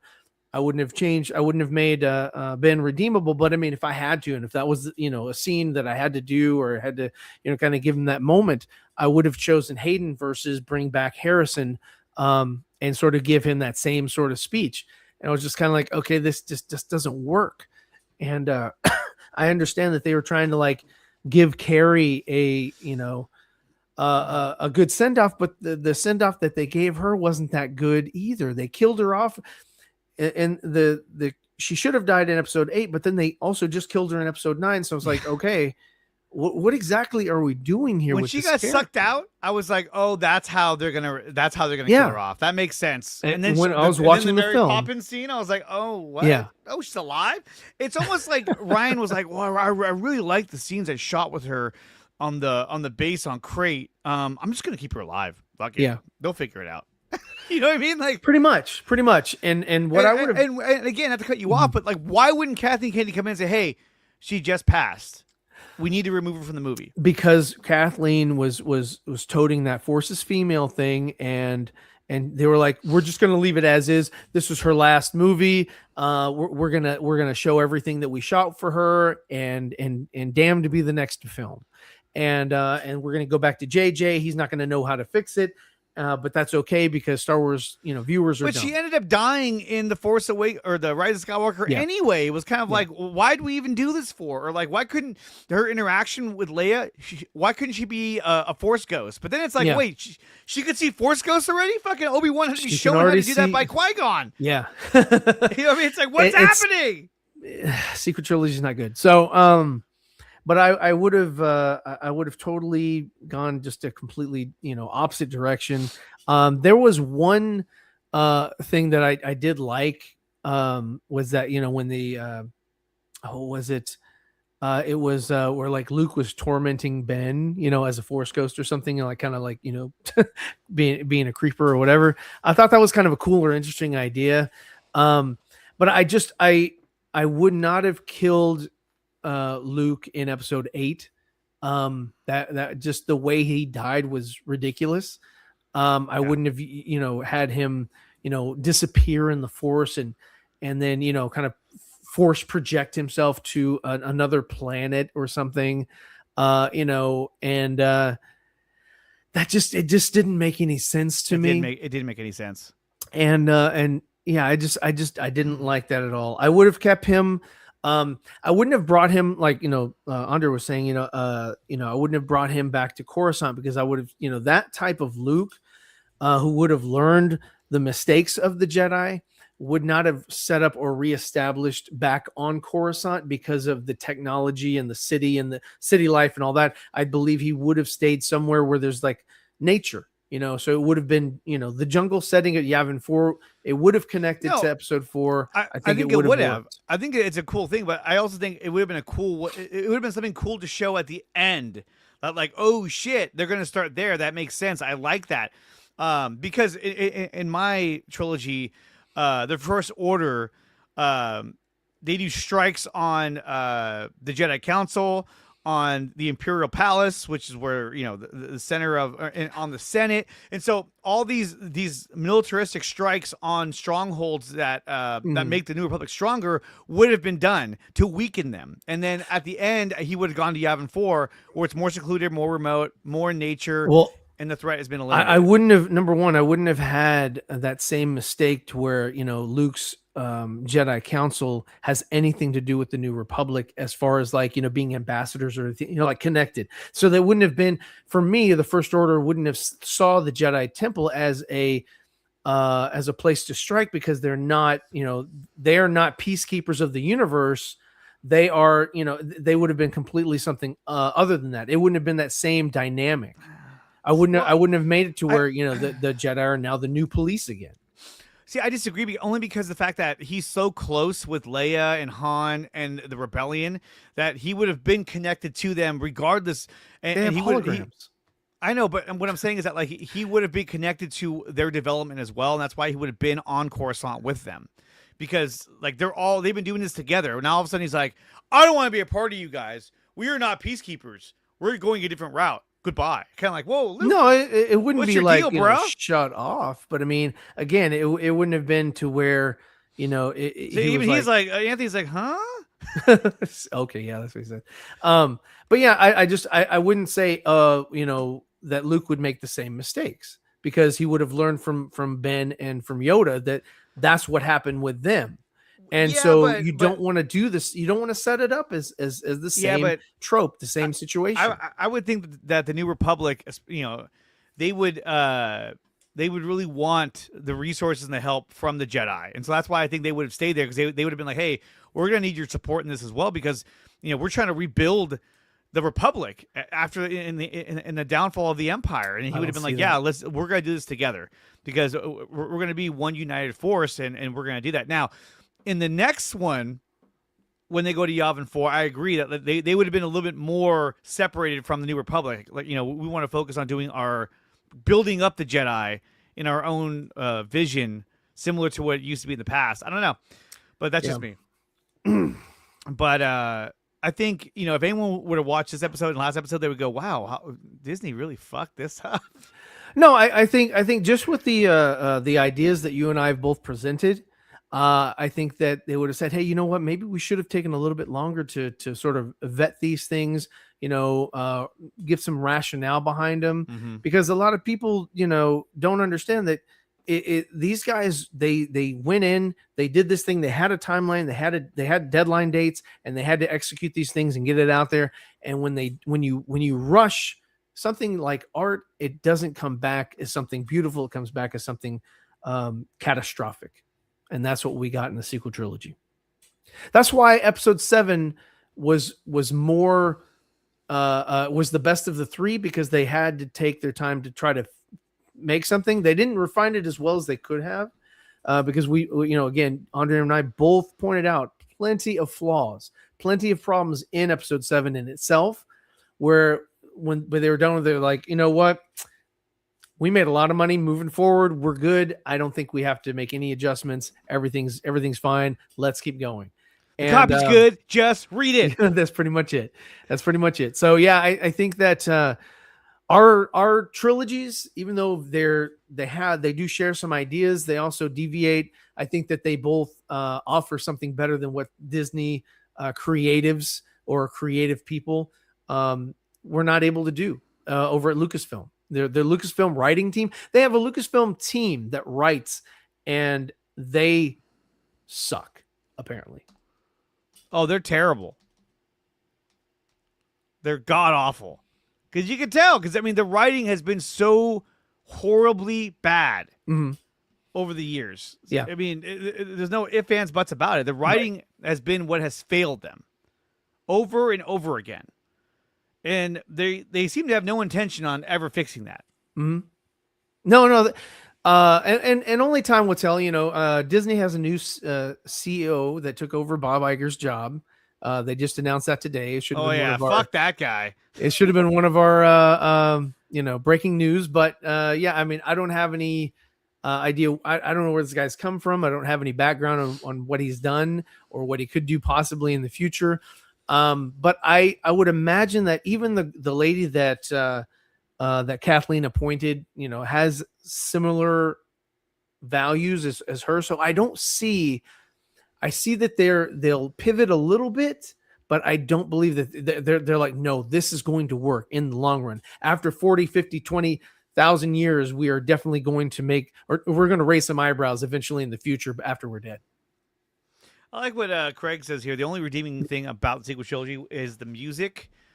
I don't really remember the music all that much. To be honest with you, that music is not iconic like the prequels. Well, but at the same time, it's not. It was as John iconic. Williams though, but it was. It's not as iconic because the scenes were not as iconic. The scenes were so forgettable that you're just like, wait, what was the song? Well, even Ray's music, and hers is the most iconic. I'm like, okay, cool. It just wasn't. I'm sorry, like that versus Duel of the Fates, dude. You know the scale is tipped. That versus the Imperial March. The Imperial March wins. You know, that versus just your regular, you know, just hell, even the fucking Leia theme. You know, but the music is probably the best. I'll give Craig that. The music is probably the best of the trilogy. I think that the music, without John Williams' score, it wasn't bad music. Well, yeah, like without John Williams' score, I don't know if I would have been as locked in as much. If it was a bad score as well, it'd been like, what's happening? Yeah, right. Because it did help save the movie a little bit, all three of them, but it kept you in the feel. It kept you in the, like, this is Star Wars. Okay, I feel I'm in my safe space. I feel safe watching this. But then you watch the Carrie Poppins thing, you're like, wait, what? Craig was like, when Luke went out on Crate, it was good. I don't even remember the fucking song. I don't remember. I hate the fucking movie. I've only seen it. Episode 8 twice. I've seen episode 7 more, and I've seen episode 9 twice. So I don't care to view those again because it just was not an enjoyable experience for me. Like in The Force Awakens, when the camera pans over and it shows the Millennium Falcon, and it's like da-na-na, da-na-na, da-na-na, just that one little theme. Trilogy score. but I like it though.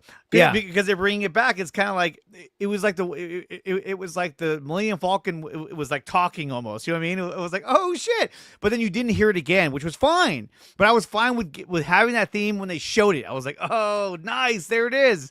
Even though you knew it was there. So you, like exactly when they when they show like Superman like da da da da da. I was like, oh, what?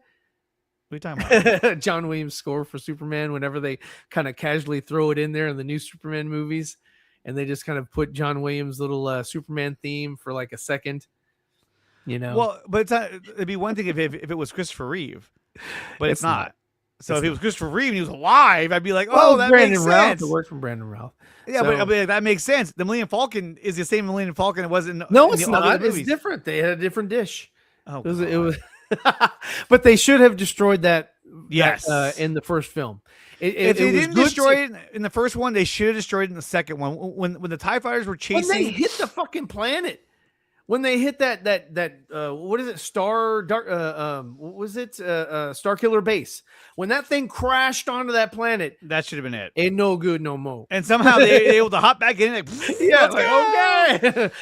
that would have been a great way to take it out. The hyperspace jumping of episode 9 would Don't never let him think. have done that.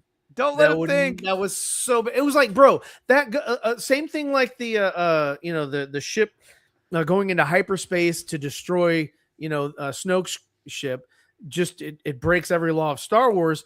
Hyperspace jumping also breaks every law of Star Wars, especially in the Millennium Falcon, when you have Han Solo saying, "Hey, what's that flashing? Oh, don't touch that. We're gonna run into a fucking supernova, or that'll end your trip quickly, or whatever." It's like, bro, you said it right there. Don't do that. That's dumb as shit. And Disney was like, "Hey, let's do that. That's dumb as shit. Let's do it." But also too, like when Han is saying that, like you almost have this little hint of like he could also be making that up just to make him. Just so he doesn't touch that, like don't touch that. You could crash into an asteroid or whatever. Like he's kind of like I'm pretty. You start being an apologist for Disney. No, that's your. No, but I'm saying like his character could have easily been like I'm pretty sure that's what happens, but I don't know. Not to say they should have done it, but they shouldn't have done it. But the way that scene was portrayed, I thought was so good.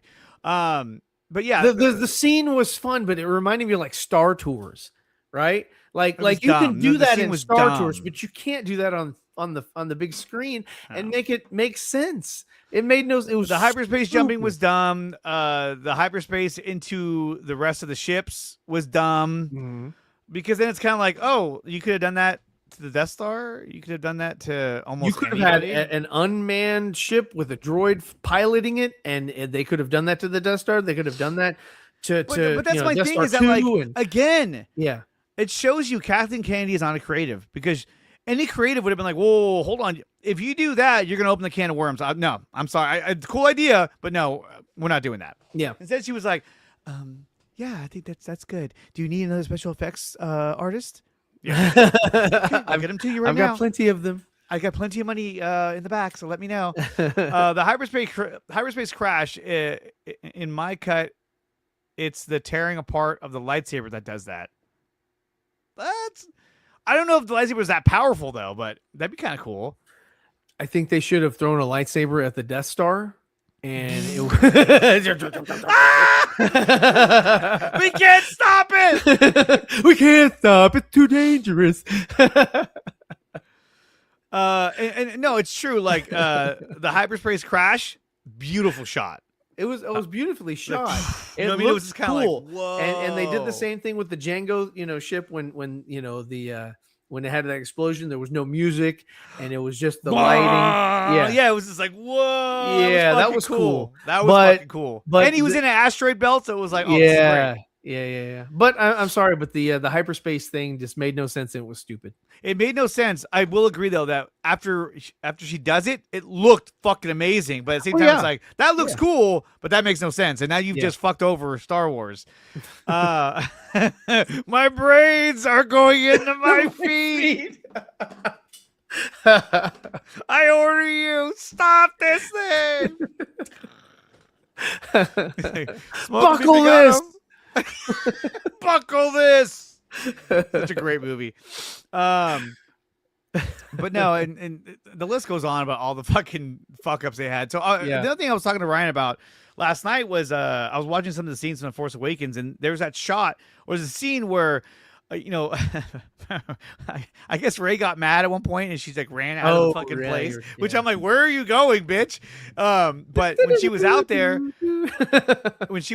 she's all of a sudden, the temple gets attacked, where Maz Kanata's place gets attacked. Yeah. And then Kylo Ren is like stalking her in the forest, and he's kind of throwing sounds out everywhere, and she's confused.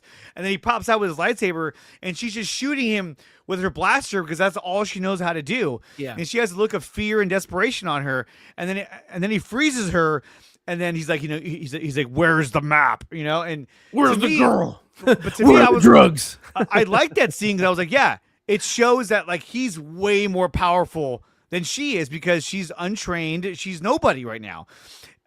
And then he's extracting memories from her on the forest, or in the forest, and then the soldiers come over, or the stormtroopers come over and go, "Sir, resistance ships are coming," or whatever. He's like, "Forget the droid. We have what we need here." And she just like faints, and he grabs her and takes her away. That whole scene, I was like, yeah, that's how powerful he should be. Like, he should be overpowering her. He should be having his way. Like, all right, I'm gonna knock you having out. his way with her. Yeah, but hey now, really? Yeah. Okay, so, but like, he should have done that. But like, he was more powerful than her, and that's how it should have been. And also, when he first freezes her, he tells her, he goes, "So you're the girl I've been hearing so much about." Like, that line should have been different, and that line should have been something that kind of relates to the fact that he knows who she is. You know what I mean? Sure. Something that kind of like sprinkles in the idea that like, I know who you are, which would have related to the fact that he's the one who put her there, and he knows that she's powerful, and now he's afraid that with her return, things are going to change on his end. So I mean, there's some things that like had potential, but ultimately, it was fucking garbage. So, and that was the end of that. Yeah, it's a garbage film. It's a garbage movie. So guys, that's going to do it for the show. We've given you our breakdown of the Rise of Skywalker. I can't think of the name. And that's how I would call the Rise of Skywalker, because he would have adopted her and given her the name of Skywalker. In Ryan's, how was your ending again? Everyone dies. Everyone dies. How was it again? No, ending it, I would have had it to where, Ben Skywalker's dead, and oh yeah, Rey and Luke take on Darth Maul, but Darth Maul's actually being possessed by it would have been brother, Kira son. and Jason And Well, I and mean, then, but you got to use what we have here. I mean, I would love to have Kira and Jason. I would love to have a lot of things, but you're changing the whole story, all the characters. You have to. You have to. It's so You have bad. to change it. But okay, ending it that way, I wouldn't have had Palpatine. That whole thing. I am all of the Jedi, and I am all of the shit. I would have had Darth Plagueis, because then it's like he's the guy that was supposed to be the big bad until Palpatine betrayed him, and so now he's the big bad, and this is what he was planning on doing all along. But you have to use Palpatine. How would you have used Palpatine? What do you mean? If you had to use him, if they're like, if you had episode 7 and 8 and by DJ and Ryan, and they're like, here, Andre, really? That's what you said, DJ. And they were like, hey, Andre, we need you to direct episode 9, and this is where we are. These 2 films have already released as is. How do you Palpatine wasn't in The Last Jedi, so I would have been like, well, I'm not using Palpatine. What would you have done? They killed Snoke. They left Kylo is the one that's like, I guess, the big bad, but he's not. What would you have done? I wouldn't have done any of that. But at that point, and that was the problem, was that Rian Johnson fucking killed off Snoke, killed off Luke. Fucking Carrie Fisher was already dead in real life. You've already killed off Han Solo in the first one. So now you've left your undeveloped, or you've left your underdeveloped new characters to fend for themselves, and that was the biggest problem. It's like they're not developed enough. You can't get rid of them yet. Yeah. The baby in the picture is actually Axel Droga. So shout out to Axel for making the thumbnail. There you go. And so the baby in the picture would have been Rey is actually his daughter. That was Ryan's original treatment for the story. He wouldn't have been that old. That's just Luke of today. Yeah, Luke that was Ryan's original treatment, was that she was gonna be the daughter of Luke Skywalker. Sure. But I mean, if I had to put Palpatine back into it, Jesus Christ. Like, I can see why they were like, Snoke is just another clone of Palpatine. Like, I can't see that. I can't see that. I can't see it. They had like another Snoke upside down in like this big valley. You were gonna do it again? Like, what? Like, bro, because they had to make sense of it. They were like, okay, we got to make sense of this. I think that if I was gonna use Palpatine, I wouldn't have made Snoke connected to Palpatine whatsoever. I would have. He would be looking for the Sith holocron that would have led him to Palpatine. How would you explain him? It can't be that like Palpatine's back somehow. You can't explain it. Like, how would you explain him into the story? After being dead from 6. I wouldn't have made him a living organism. He would have been more of just like almost like a Force ghost. Sure. Calling to Kylo Ren, and Kylo Ren believes that the ghost of Darth Vader is calling him to this planet, and he gets there, and it's actually Palpatine. There you go. So that's what I would have done. I would have made it to where it's like maybe you see his reflection, maybe you see, like, I mean, and he's pretending to be Vader, and that's remember when so, and I would have brought it back to the Force Awakens, back when you saw, he had the burnt mask of Vader, and I would have had it to where it's like it would have been Palpatine talking through the helmet. Yes. And then, that's how he's, and so he wants to possess, Ben or whatever, and become, the again, back alive to again. Yeah. The possession, like, and then knowing that Rey is coming, he wants Rey instead. Just to lend to the story, like, like if we don't stop him, he's gonna try to take over Rey's body, and then he'll be back completely. Mm-hmm. Sort of like that. The same idea of like Sauron in Lord of the Rings, where like, if he gets the ring, he'll be able to materialize, and he'll be back, and we're all fucked. So it's like, I was thinking more of like Ghostbusters 2, when you had was that guy in the painting, and they had the baby on the old. Yeah, I'm glad you called. Ryan is being a little bitch again. Come on, Michael. Fuck you. No, Ghostbusters 2. At first, I talking about Frozen Empire. I was like, oh my god! Oh no, not that. Oh, Janosch. No, that was the curly guy. The Vigo, Vigo, the destroyer. Vigo, the This is Vigo. The worst is when Janos was dressed up as an old lady on the bike. Oh my god, that was so. It's a bad film. It's a bad film. Yeah. It has some good scenes. It has some good moments in it. Oh my god, it's the Scolari brothers. To me, actually, I thought that was probably one of the better best scenes. Scene of the that was the best scene of the movie. movie. That one lent to Ghostbusters. I was like, yeah. this is Ghostbusters. I mean, and what made that scene the best was Lewis. It wasn't anything else. It was Lewis. He was like, it's Vigo. This right here. Where is it? They explained it perfectly. Somehow Palpatine has returned. I was like, okay. And they put it in the crawl. And then they made Poe say it just in case you couldn't read, because they're hoping that Star Wars fans can't read; they're illiterate. And that was the thing too, was that in my Rise of Skywalker, Poe and Lando would be your main two pilots leading the New Republic in their fight to try to finish off the First Order. I just would have made Lando like a general, just like I would have made him just like Han Solo. You were saying, he's just. I agree, but I think that if we had to if you had to use Canto Bite, like that scene's in the movie, it would have been to find Lando Calrissian. That would be the only reason why I would send them there, is because you need to find Lando Calrissian. After the war, Lando being Lando, he went back to being a smuggler. If anyone was going to go back to being a smuggler, it'd be Lando.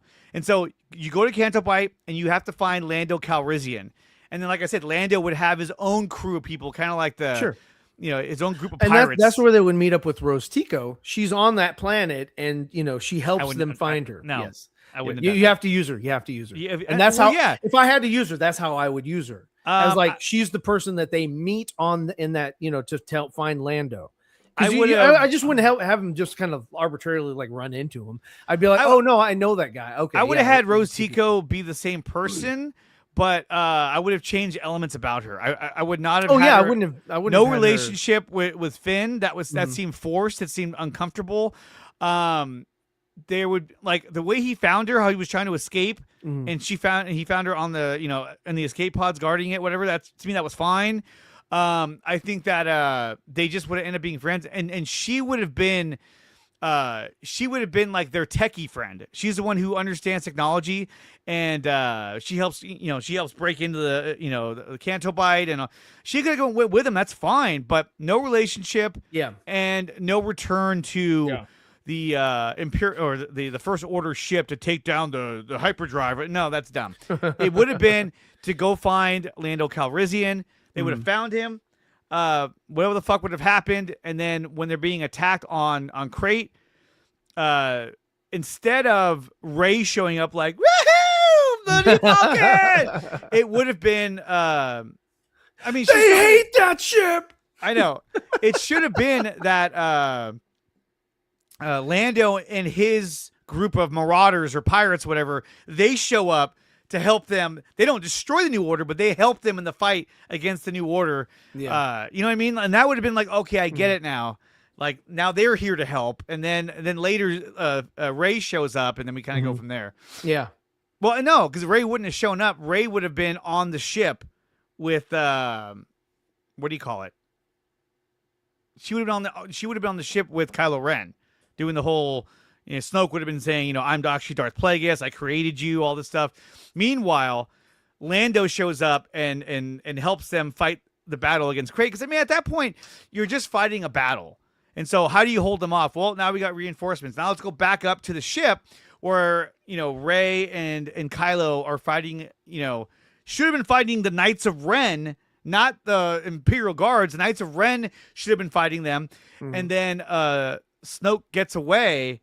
Well, at that point, you learn he's the Plagueis. He gets away, and then they go find. Then the mission of the next movie is we need to find Plagueis and we need to kill him, and destroy the First Order, and that's what it would have been. But I guess at the end of the day, that would have been the narrative of the story. But what would have been Snoke's grand master plan? To me, it would have been he wants to inhabit the body of Rey Skywalker, and then he's too powerful. Then he's like, you can't fucking stop me now. Yeah. Would it have been a case where, do you think it'd be better if he inhabits the body or that he absorbs, your energy and that life could force. you could do it you could do it both ways. You could do it to where he wants to retain his vitality, so he's he absorbs your force energy and leaves you completely drained to the point of death. But if that were the case, then why didn't he do that to Kylo Ren early on and just absorb his energy and be like, oh, I feel better now. Let's go. Oh yeah. Is it no? Because he the reason why he wouldn't do that is because he has to have somebody sort of on his side. I wouldn't have put the Knights of Ren. I wouldn't have had them just like younger Force users or like Force users at all. They just would have been people that were collected, like hey like just part of your entourage. Yeah. But I would have made it to where like no, what happens is he sets up Kylo to bring in his supper. Like Kylo goes out there and finds Force users and he brings them back in and he drains them. Hoping that like. And I agree. And it also could have been a case where remember how early on him and Hux are kind of like fighting for Snoke's approval. Like he would have had the mask on. Line. I don't care who wins. I just want to make sure that Kylo Ren pays. It was just so dumb. Yeah, but like when they're having that argument in front of him. Oh fuck! He should have had his mask on the whole time. Yeah, but I forgot what I was going to say. You brought that up, now I forgot. This is so funny. What were you just saying a second ago? I can't rewind. It's not a recording. Oh no. What was I saying? Oh, how he brings in people to drain their energy. Yeah. Go ahead. So like, at that point in the story, Snoke would be almost losing his patience with Kylo Ren. And I guess internally you'd be saying, like, he'd be telling himself, like, you know what?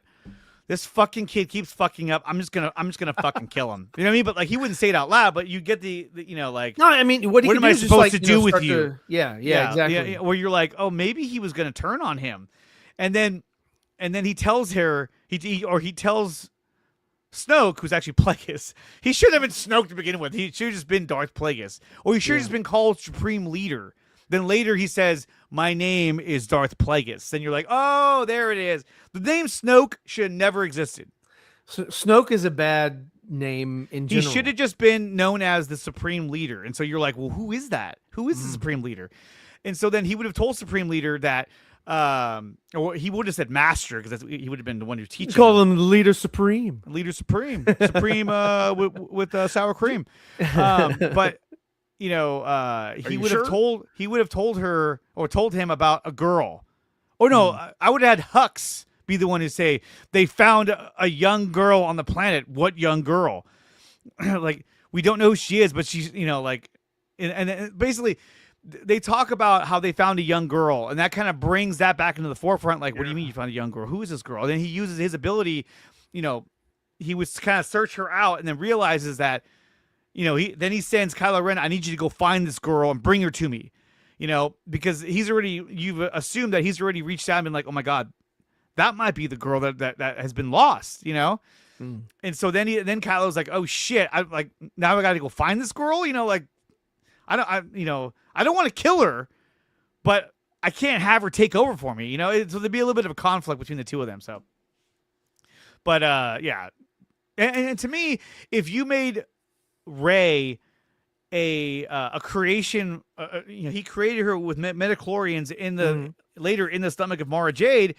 That's why she would have been so powerful. It's because this is the second time he's done this, and this time he did it, and he made the being even more powerful because he already knew, I'm gonna take over this fucking body. Until Kylo is the one who stole her and hit her on Jakku.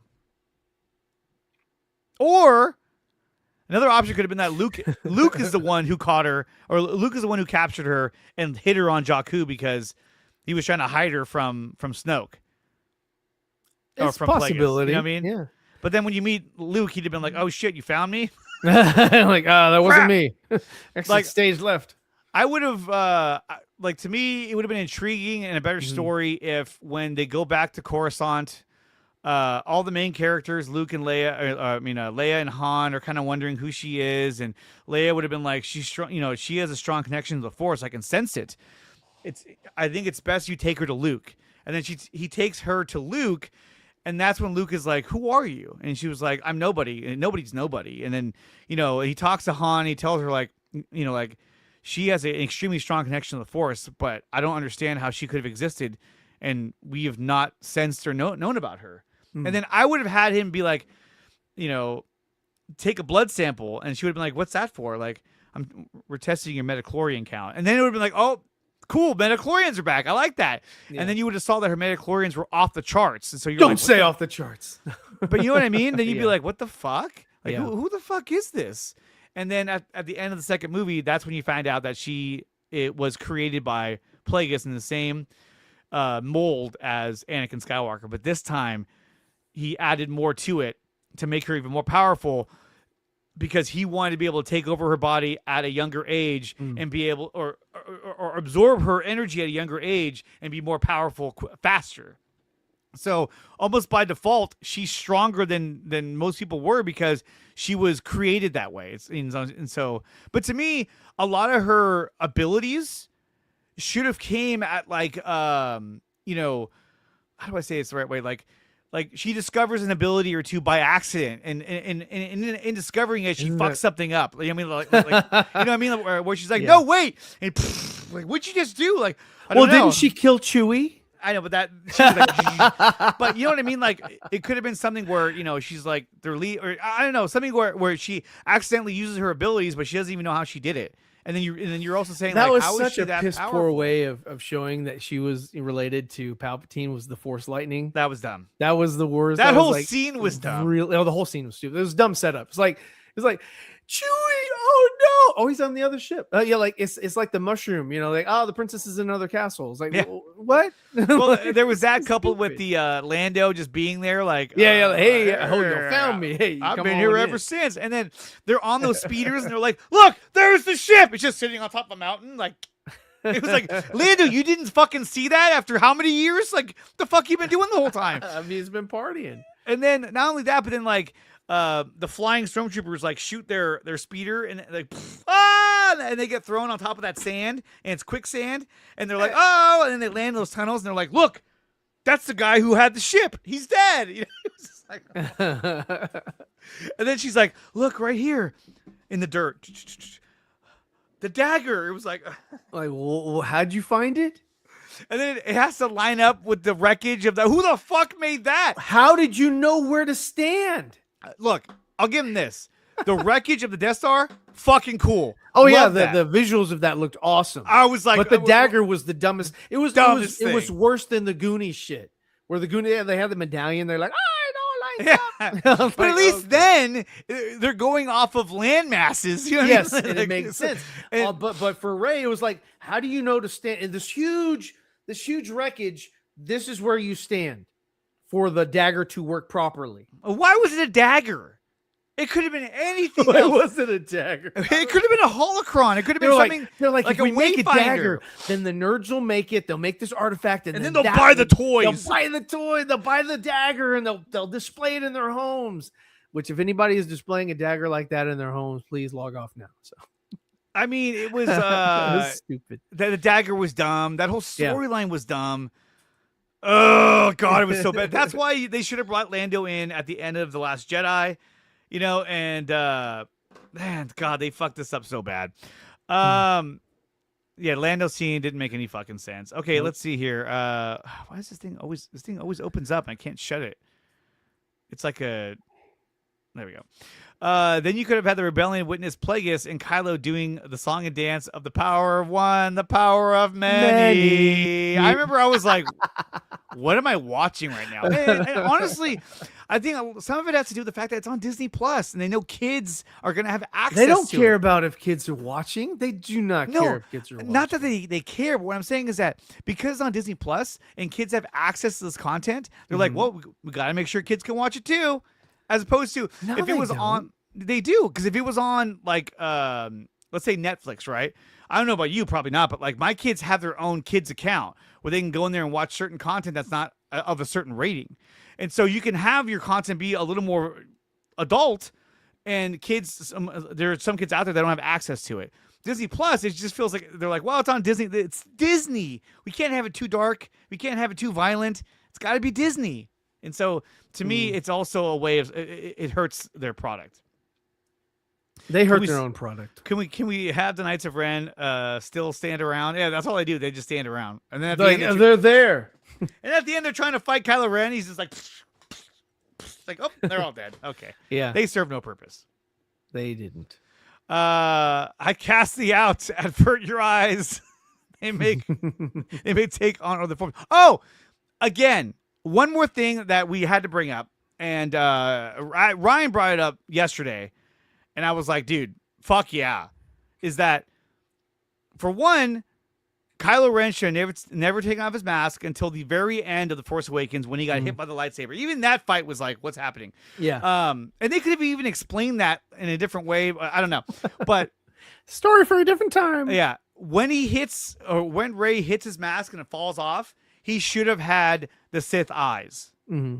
The red, The glowing eyes of evil evil Sith eyes. eyes. Yeah, exactly. Because when you saw him take his mask off inside of the ship or in a Starkiller base when he's interrogating Rey, it was almost like, are you trying to gain her trust? Are you trying to let her know that, like, hey, I'm not that scary. I'm a regular guy.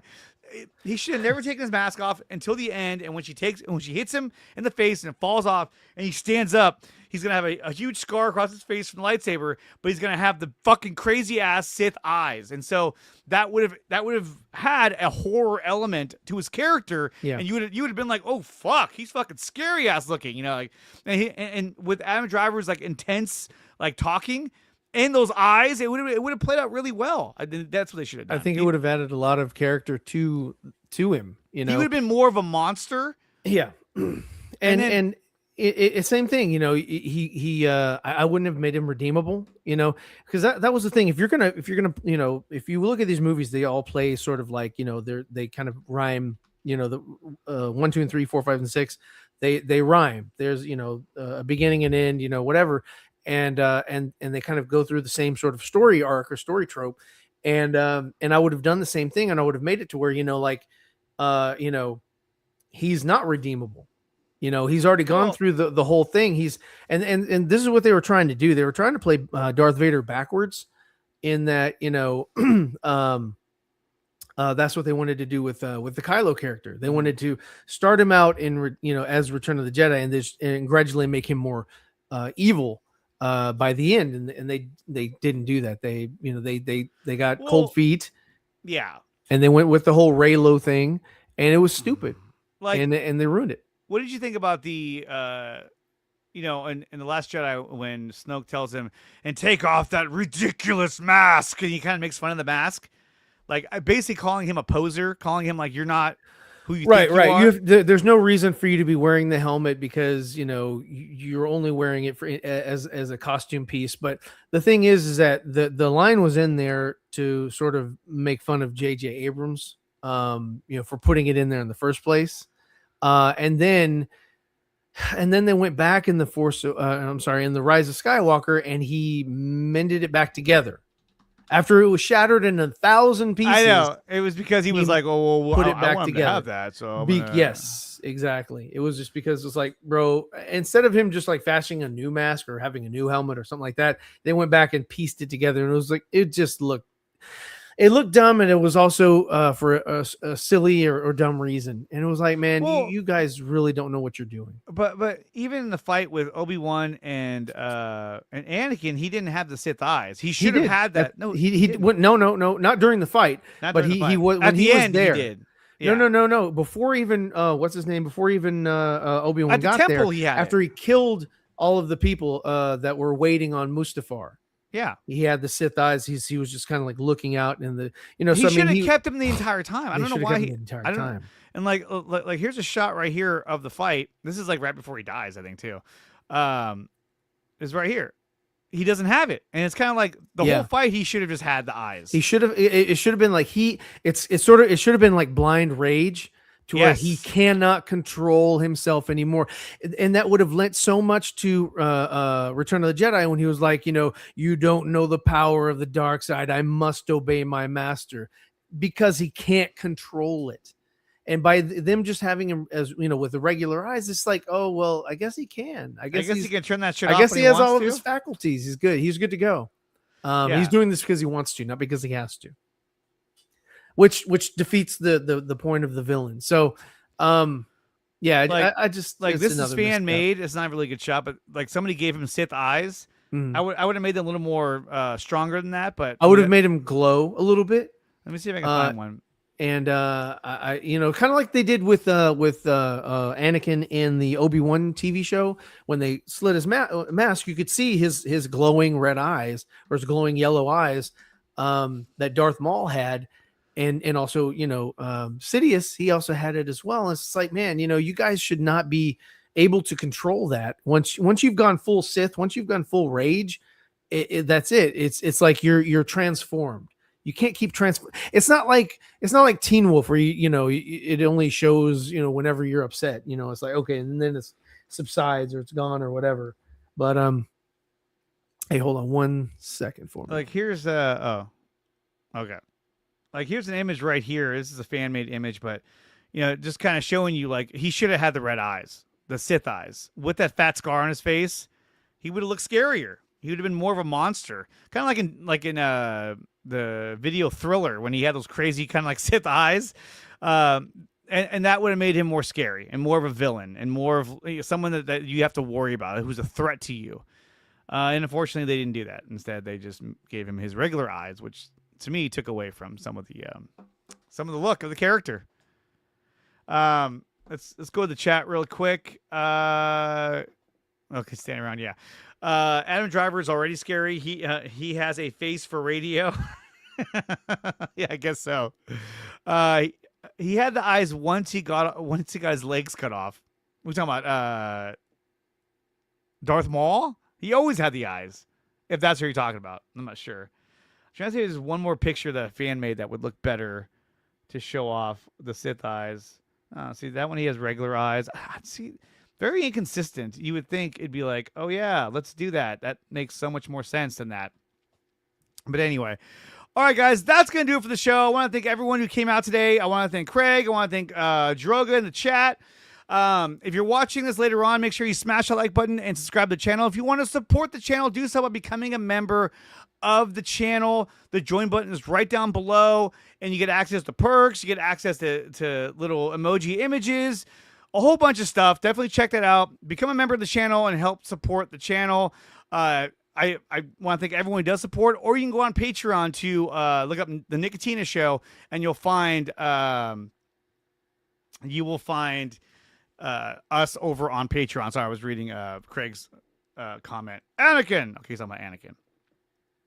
Yeah, once he got his legs cut off, then he was in full rage mode. But yeah, guys, like I said, if you want to support the channel, please do so by hitting the join button and becoming a member of the channel. We do appreciate everyone who is a member, and it really helps the channel an awful lot, and giving the services and the streaming platforms, all that stuff, StreamYard, all that. And they don't start very high at all. I think the first tier is like $2 or $3, so I do appreciate that. Ryan and I are going to be live every Wednesday for an episode of Nerd Up, so definitely check that out. Until then, Ryan's back. Oh, Ryan, do you have any last words for everybody as we kind of sign off? Yeah, so how I would have started episode 9 would have been the crawl. I don't remember asking you a goddamn thing. But yeah, hey, check us out next week. We're going to be talking about episode 10, where we would go. No. Actually, I have another topic for next week, so get ready. We'll reveal that in the coming days. It's going to be a good one. Sounds good. No, hey, check us out. Subscribe to both of our YouTube channels. Subscribe. If you haven't, follow us on all social media. And wake up and watch our shows every Wednesday. Otherwise, I'm going to come find you and bully you into doing it. God. But no, we appreciate everybody who's been commenting and coming in and helping us out and just keeping us entertained as we entertain each other with our scenarios that really don't go anywhere and aren't going to happen, but they're fun to talk about. They are. Yeah. Who's this? Hold on, something's in the way here. Hey, there is this is this open panel? No. No, I mean, we're about to sign off anyway, so make sure Yeah. you smash that like button and subscribe, though. Like I said, if you want to support the channel, become a member of the channel. And if you want to support Zever Comics, go to zevercomics.com and pick up an issue of his own self-made comic, which is the Nephilim. Yes. That's that logo in the back corner over there on the shirt. He's got merchandise, all kinds of stuff available. Definitely check out zevercomics.com. Until then, guys, we will see you guys next time. Peace!